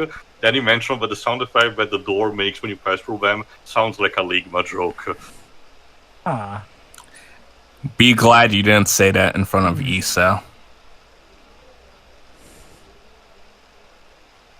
I get the feeling the kids must have had a ton of fun shooting this. Mm-hmm. Apparently In general. the MSX version came out in Europe as well as Japan. The Goonies ride, now at Universal Studios. One of the video games act as an official sequel, if I recall correctly, but there's not much of a plot to speak of.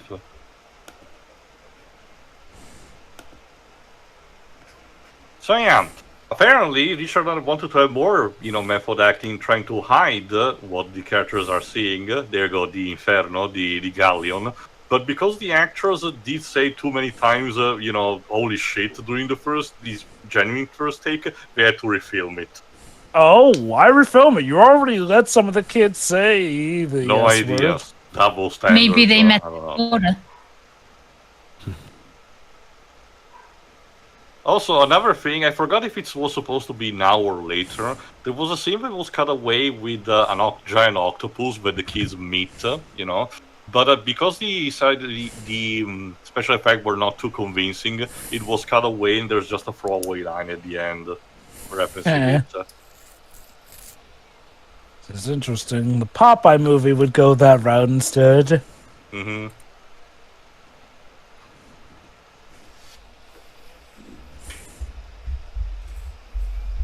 Look, you've seen how many skulls at this point, kid? I think it's more the adrenaline, and everything. They've been going for a while now.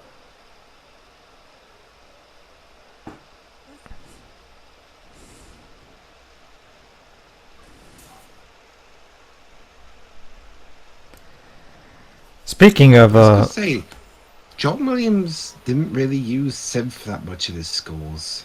Maybe it's because of John is a classically trained composer. So,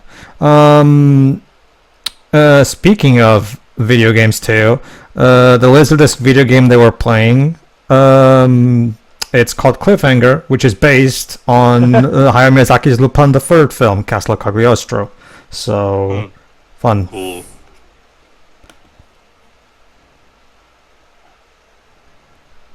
More dead bosses. Yeah, that's what ultimately happened to one of Willie's crew.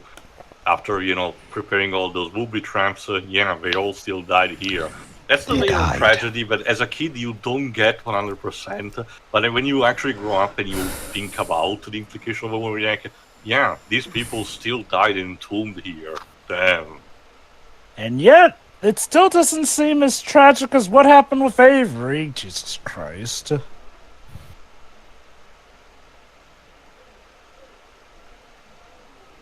Yeah, we also get Data's characterization summed up briefly through that conversation. About how he wants to make his father proud of him.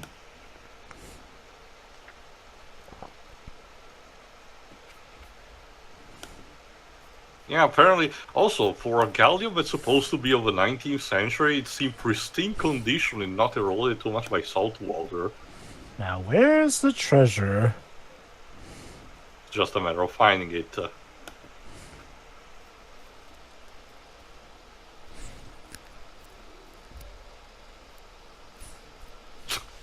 I love how Brandy is fully Oh my embraced god! the These upgrade. kids are gonna... Don't kill him! Also, more booby traps. Is the twist going to be there is no gold? This one was No. going to get them all killed. Not Proceed if with the One Piece is treasure. real. Yeah. Yeah, The no, they treasure don't... was the friends we made along the way. No. I swear, if One Piece actually did that, the collective rage would be more powerful than 10 suns. I was joking for years. The treasure is friendship, but apparently, No, it's a real thing. As soon, even before the halfway breaking point, the time skip, already mentioned that.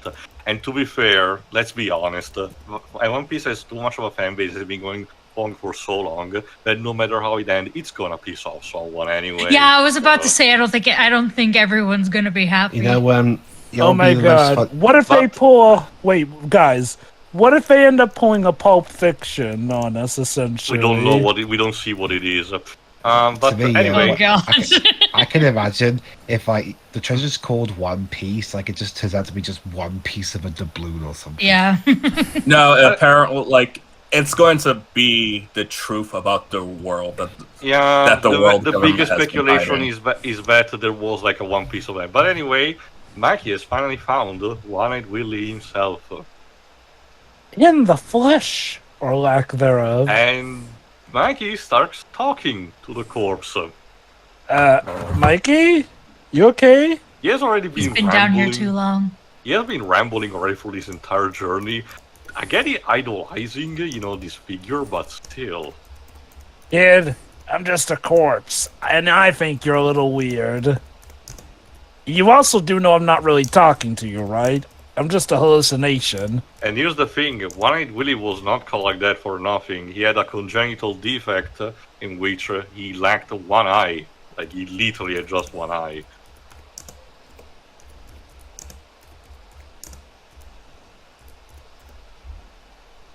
Not really? I mean, they're both human. The first Goonie. Well. Sean, stick to the script, please.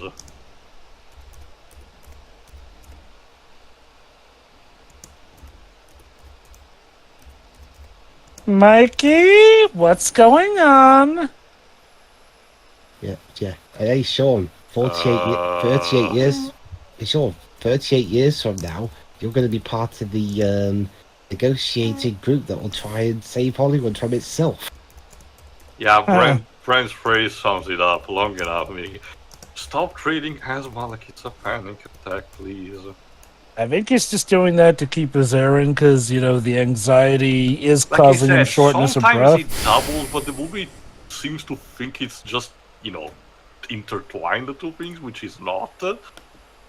As someone who actually has suffered from asthma in the past, I can assure you, but it's not like that. What would trigger it in this instance is maybe all the dust and debris and And such the around mold, here. yeah. Yeah. Yeah. Save that for Willie. Yeah, there's the one golden rule, like, the treasure is yours, but be sure to conserve part for the captain. Ah. This is He's also not gonna- important. He's not going to use it, is he? I think maybe it's a metaphor for a potential trap.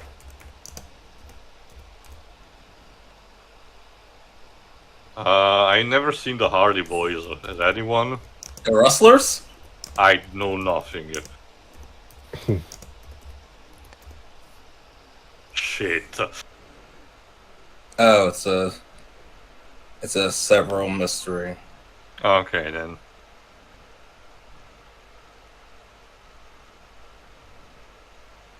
He's had enough.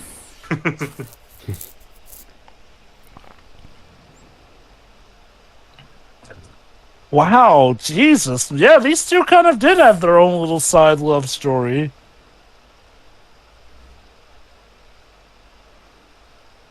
Uh-huh. Well, Yep. This is embarrassing for everyone. You were doing so good earlier. I mean, Joy's having a laugh. Not anymore. Ooh. I'm pretty sure Joe cannot have kids after this.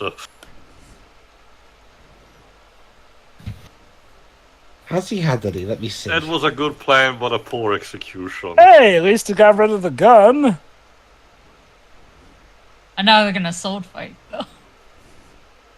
Also, this is Warner Bros. Property. Can we have a multiversal stage with this? I think it would. Assuming that game comes back. Have multiverses. some degree of faith, Dej. Otherwise, we might as well not expect anything. He's had 4 kids.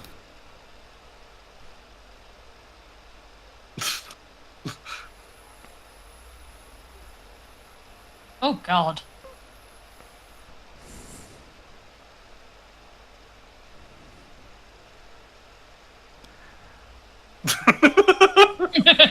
Yes, they really didn't call him Mouth for nothing. Maybe you don't want those ones.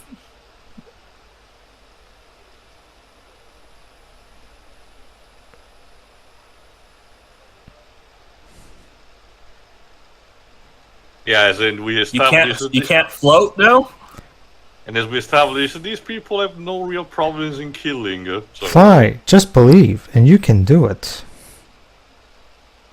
And this is actually the moment for Brent and Andy's, romance to finally come to a close, in the moment of truth, Brent goes to save her.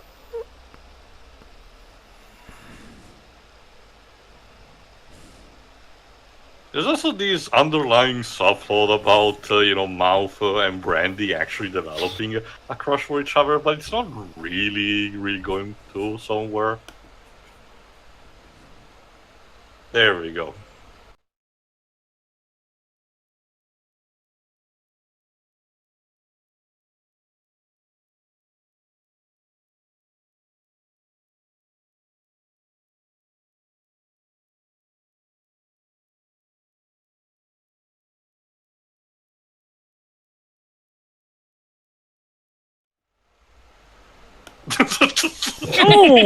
Oh!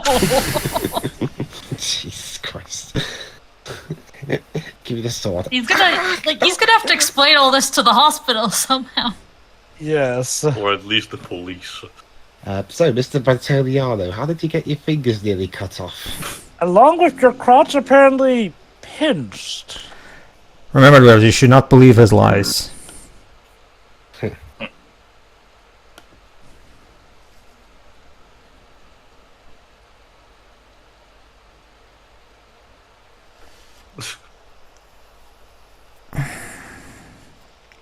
Uh-oh.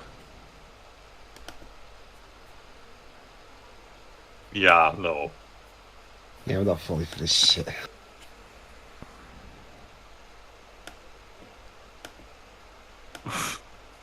Get it to become Yeah! Superman.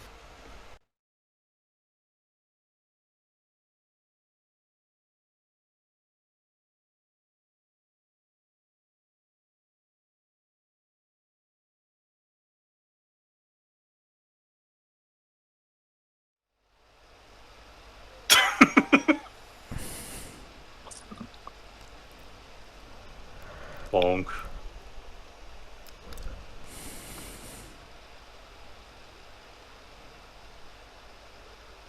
So yeah, unfortunately, the kids, in order to get safe, had to renounce the treasure we get behind. Alas. Alas. I think it's around this point where they met the octopus. Forgot. There's not even that much footage actually floating around too. Hey, at least Wow. Brent She's scored again. Oh boy. Yeah. Wow, so she's made out with both of the brothers. I don't wear I don't wear braces. I'm the jock character. That's for nerds.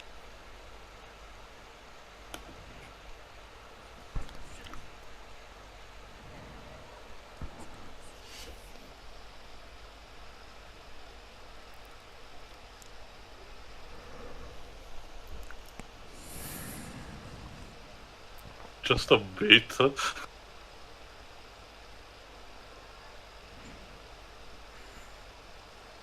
Uh-huh. Sure.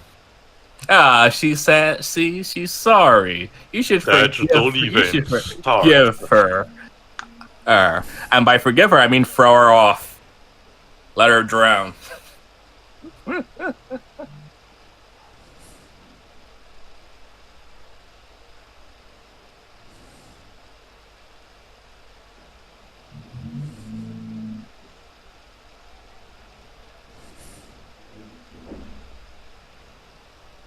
Jesus. Yeah, you deserve to go. God. Yeah, into the drink you go. Oh, put you down? Well, if you Don't mind if I insist. do.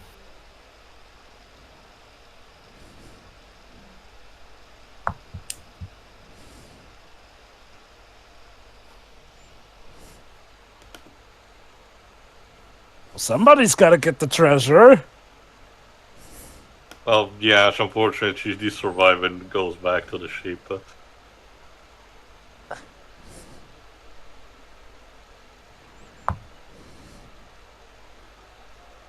That's the Why entire didn't they name reason him we after went one here. of the? Why didn't they name him after one of the 7 deadly sins?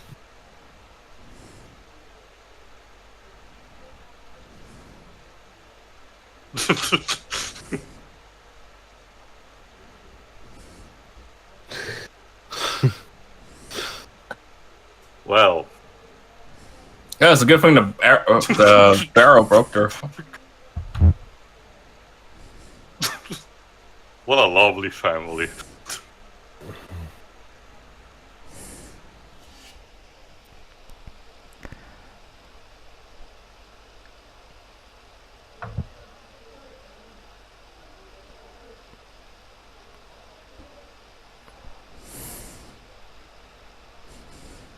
And unfortunately, she does get Willie's treasure, which of course was connected to the last booby trap. Remember, leave some for Willie.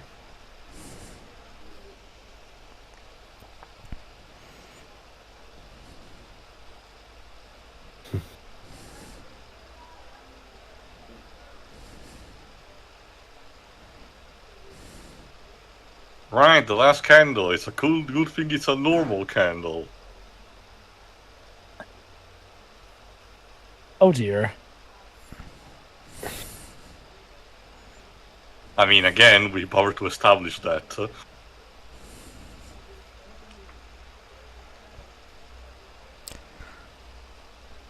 Well, shit.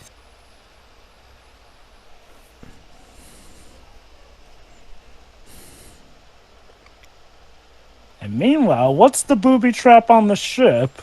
Also, that galleon is so resistant. Even with the rocks falling onto it, it doesn't break. Well, galleons had to be resistant, going up against cannon fire and all that.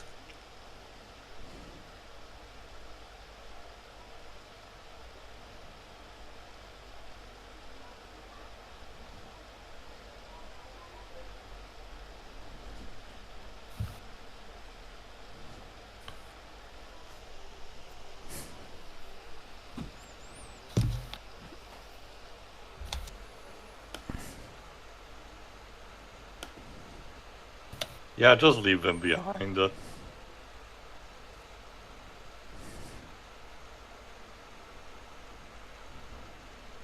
Those sound like dying words.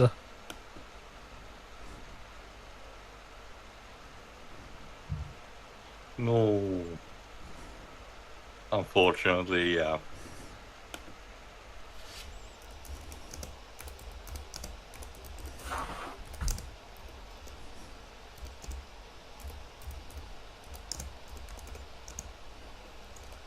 Well, shit. Wow, everything is in good shape, even the ropes. Huh. So apparently the booby trap was just raising the anchor in this case. And create a passageway through the cave? Like, I think the passageway only occurred because of the dynamite, but who knows? Maybe that was somehow caused by the booby trap as well. yeah, actually, one of these is Richard Donner. There you go.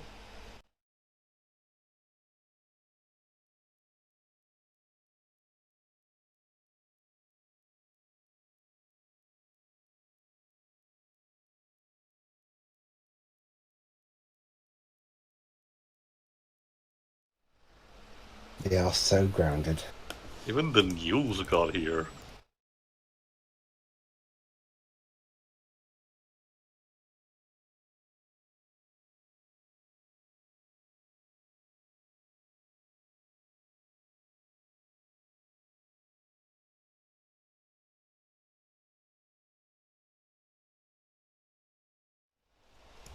Good to know And that the Chunks closer. still get Domino's, more product placement, don't mind if I do.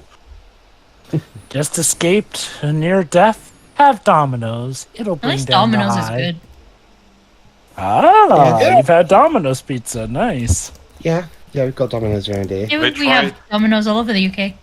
My favorite is still Bocce's or Lenova's. Oh, and look at that, like father, like son with the inventions. Domino tried to invade here, but was no match for the classics.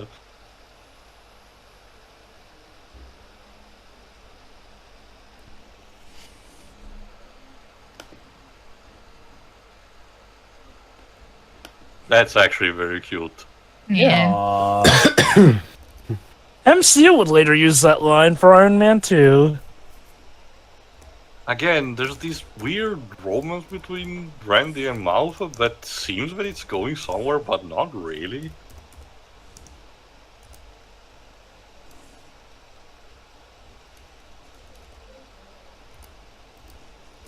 That's a compliment, I guess. To be fair, she He said tried. it. To be And fair, she laughed at it. Yeah, and to be fair, she said it first, so. Are you flirting with that boy right in front of his older brother, Andy? Again, Yeah, the true that is Yamcha such a experience. line. The true Yamcha experience. Wait, oh my god, Siroy, I realized Andy wants them both. She's a girl that's into polygamy, Well, whatever And- floats her boat. and I guess she might also want Brandy too, going off of. And you need it, you still have asthma, Jesus. Also, how did you get out? A miracle.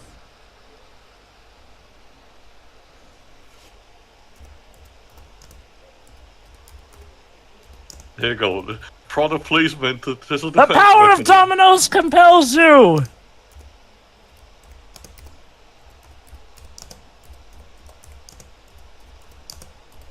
Yeah, maybe don't do that.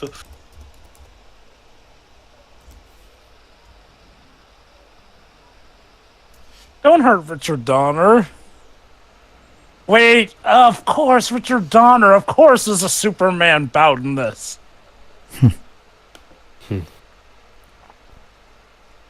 I'm sure But- your mom will be A-okay with that, son. Adopting child of his law. That's still very cute. It is. Wholesome.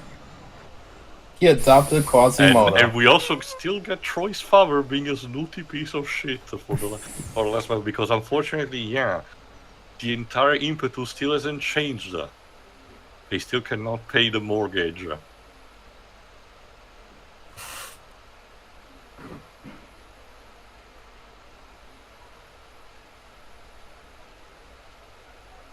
Actually, if you want, you can still go inside there. True, yeah. Also, his dad Nothing's looks like. stopping anyone. Also, his dad looks like Stephen King. A bit older, especially for the 80s, but yeah. Like, this was around the time Sleepwalker was made, and he looked way younger in that.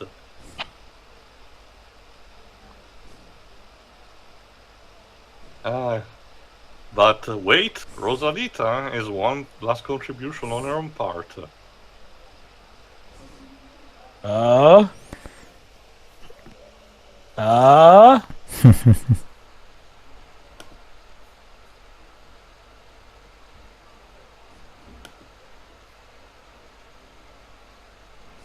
We're gonna learn what she's saying in a second, so there's no way to translate. No deal!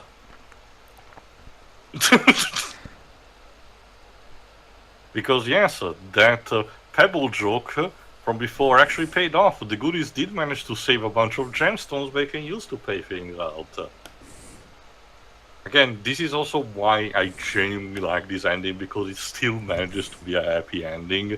You just know that if this kind of story was done like in the mid 2000, early 2010, the show like Fairly Odd Parents would have an ending where they still loses the house, and the end and he's like, well, who cares?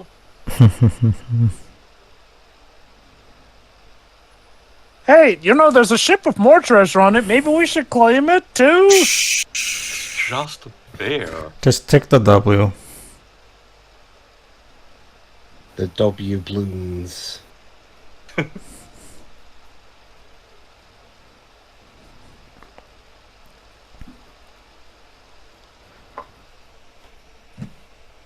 What? Yeah, apparently the Ooh. last booby trap was for Willie's ship to set sail again. Like, I mean, To give the British one last FU. hey, guys, maybe we should get a tugboat to tow the ship and get the rest of the treasure? yeah, I'm pretty sure the treasure is still there. Like, sure, I guess it's gonna be the property of the Oregon State. And you at thought this point. was a fuck you to the Brits. We still get the treasure down. Sure. Sure. Joke's on. Wait, hold on. Well, if this is in John, Oregon, then that's actually headed towards Russia instead of the UK. If it gets into international waters, it's for whoever gets it. Maybe that should have been the plot of a sequel, getting the treasure international waters. I actually wouldn't have been surprised. Oh god, imagine a Legacy And yeah, it sequel just where that ends ship like finally that, shows up again. So yeah, obviously no post-credit scene, and again, while there might have plans of sequel at some point, that didn't happen. The closest you get, like I said, it's the one of the games, but that one doesn't really have a plot. It's just the Goonies being kidnapped by the Fratellis, and Mikey has to rescue them. One of these days, I gotta show you guys Ferris Bueller's Day Off. That's the movie that arguably kick-started the idea of a post-credit scene in movies. Mm-hmm. That was from John Hughes. But anyway, I guess final thoughts, Libs. Since you're one of the newcomers. Yeah, it's a solid film. I mean, to continue what I said earlier, hey, the kids aren't annoying. So, especially poor Kiwi Kwan's here, because in the last movie he played the guy who yelled all his lines, whereas here he only yells some of his lines. It's a step up. I like the music enough, and I was looking for pirate stuff, especially with all the traps. Although it is a bit weird how it just kind of ends with the pirate ship that's just floating off, so any old so anyone could just claim it for themselves. I mean, legit, just get a tugboat. I'm pretty sure a tugboat could outspeed a galleon. Draw that ship back to the mainland and claim that treasure. You could just fly a helicopter to it and drop down. That too, yeah. Considering the money that Troy's father had, they probably wouldn't be able to get there first. Yep, let's be done. To be honest, I haven't got really much to say. Pretty good movie. All right, Dej, you're the other newcomer. What do you think? You know what? That was a really good movie. I'm glad that I was able to finally watch it for the first time. Has the miracles of childhood wonder right there. I have no idea what I'm saying right now, but yeah, it's a good movie.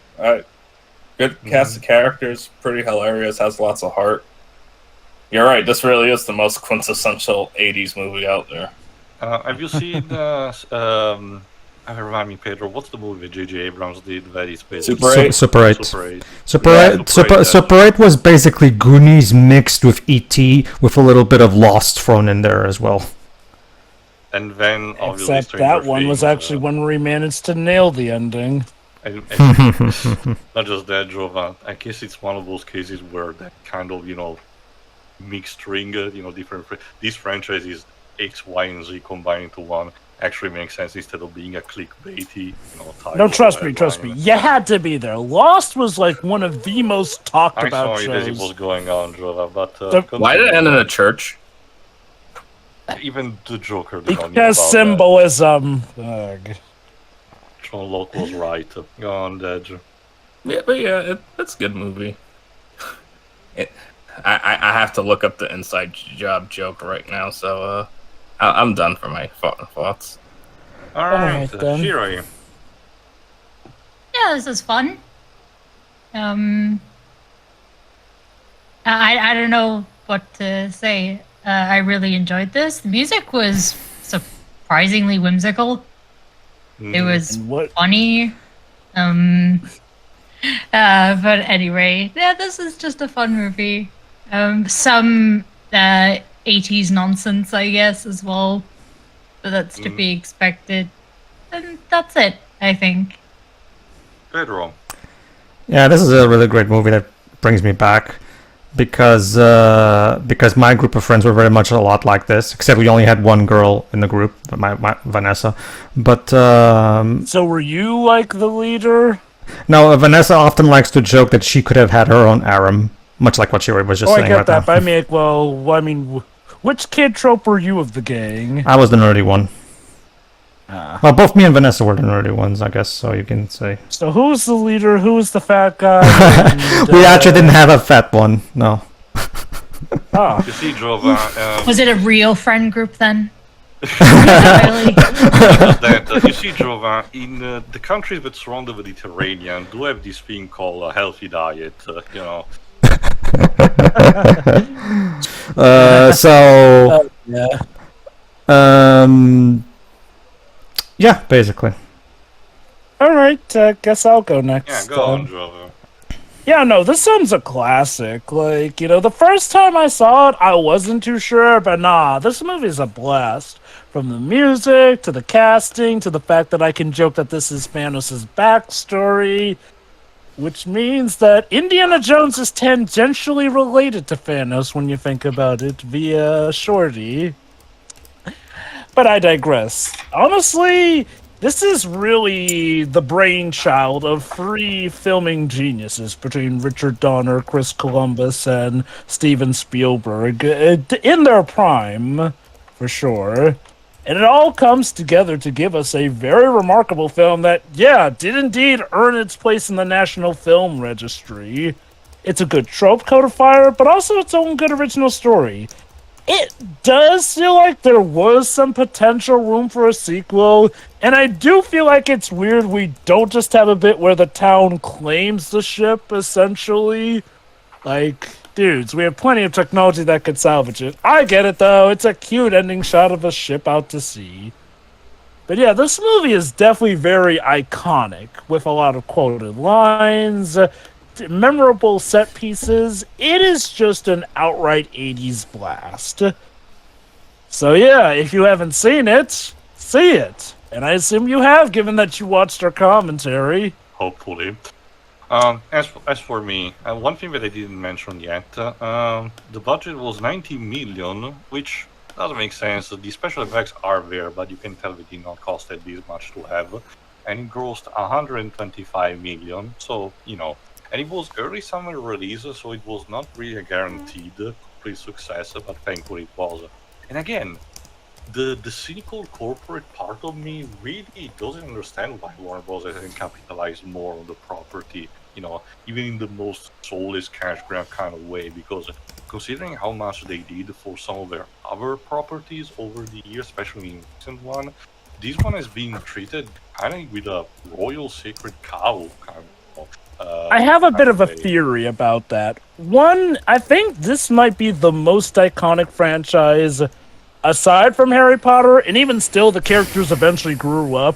But this might be the most iconic franchise that centers around child characters, where they're at their most iconic. Whereas with most legacy sequels, those are sequels where, either the people were already adults, or at least it made enough sense to continue. My guess is that with Goonies, they consider them their most iconic in the child phases, and well, obviously they aren't kids anymore, and God forbid we do a sequel where it's actually about their kids who just happen to resemble their parents when they were kids and all that. Apparently, Joel, we're getting a Twister sequel that's doing that, apparently. God, that's right, we are. But to be fair, Twister is a little bit more creatively bankrupt, so I guess this is one of the few times where they don't want to strong-arm a sequel, or maybe they just haven't thought of how to make a sequel yet. Okay, explain this to a Brit, because the only Twister I know is the game. Okay, basically, movie done Sheree- by a director called Ian DeBont. It's about actual, twister tornadoes. A group of people that study them, and at some point the twister roars like a lion. And basically, Shiroi, Okay. one of the scientists believes that twisters are evil and intentionally killed her parents. Also, most of the actors involved are dead. Poor Bill Paxton, which is probably And why Philip they're Seymour Hoffman. relying on having the main characters apparently be the daughters of Bill Paxton and the main female love interest. I guess. Anyway, let me continue. Again, it's an absolute classic from my childhood. The Italian dub, like I said, was a bit more risque. There are a lot more swear words inserted here and there. Sometimes, for clever effect. Other times, really for not. It's a prime occasion where, the people behind the translation were too transported, and it veers into a localization that, sure, it's enjoyable on its own, but when you compare it to the original product, it's a bit disrespectful when you really get down to it. So it's, aside from removing the nostalgia goggles, it's the original, dub. Acting is much better, As a story that's about a group of kids having their own ultimate adventure, despite having almost pretty much no mystical elements, sure, you can argue that it's not realistic because the pirates having all these traps feels too implausible, but it's kind of bit suspension of disbelief that still makes a story like this believable and in the mind of a viewer more realistic than if something like, say, Wild Willie Ghost was possessing the ship or something. That would have been, the ultimate information that was something supernatural going on, but not really. This is straight up very grounded in what they do. And despite that, it's still really enjoyable. So props to all the people involved. You can definitely see the passion involved by all the three major creators deeping into the product and working to those strengths, The acting is also good for the most part. There are one or two scenes where maybe some of the kids, have their tone of voice, like when they're screaming, a bit too high pitched, but it has to be expected from actors of their age. There are still some cliches from the 80s that were a bit rough on the edges. Mostly to me, the thing that hits me the most personally is Mikey's treatment of asthma. Someone who actually had to go through that. So it could have been better, but it could have been worse, admittedly. There's also a bit of, more, not necessarily ahead of the time, but more sweet in kind of dealing how the entire character arc for his love is treated. He's so mistreated by his family, and like I said, inside job had a joke about that. But ultimately, love finds, some new family and someone who actually gets to love him, and treat him as a person and as a friend, rather than, as an animal like his actual biological family did. That's another thing. The Fratellis are both enjoyable in their bumbling foolishness, kind of like the Wet Bandits of, Home Alone, but at the same time they're so ruthless and irreprehensible, killing cops left and right, having no remorse or, qualms in what they do. They don't hesitate, to harming or wanting to kill these children in order to get what they want. So again, they're perfect working as villains, and you perfectly understand, how much irredeemable they are. There's no much, complexity or tragicness or that joke with Deji before, but I know it's connected to Steven Universe, but I don't know in which capacity yet, because I'm still stuck in not seeing the full show. Someday we'll do a commentary on it, don't worry. Sure. But still, overall it makes the movie very enjoyable. And compared to other products from the 80s, it has aged more gracefully than others. Some of the stereotypes and slurs that you will find, in this era, they're considerably toned down or potentially completely absent. Sure, some stuff is still there, but in much less capacity than you will see, in a movie done around this time. So that's actually pretty cool in hindsight. Which also makes the movie prime material to be watched even again to these days. Again, I haven't played the game. I only seen, like I said, an LP of the second one, I think, and that was a long time ago, so I don't remember even how good they are, but considering they're Konami games for the NES era, something tells me they're not exactly generous. So we'll have to see if we're good enough material to record or not. But we'll have to see. And again, Warner Bros. Hasn't capitalized on this yet, so there are no sequels commented on. Who knows? Maybe we will get that multiversal stage in the future. Who knows?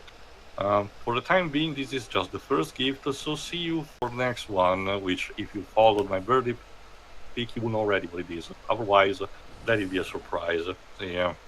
Yeah. Yeah.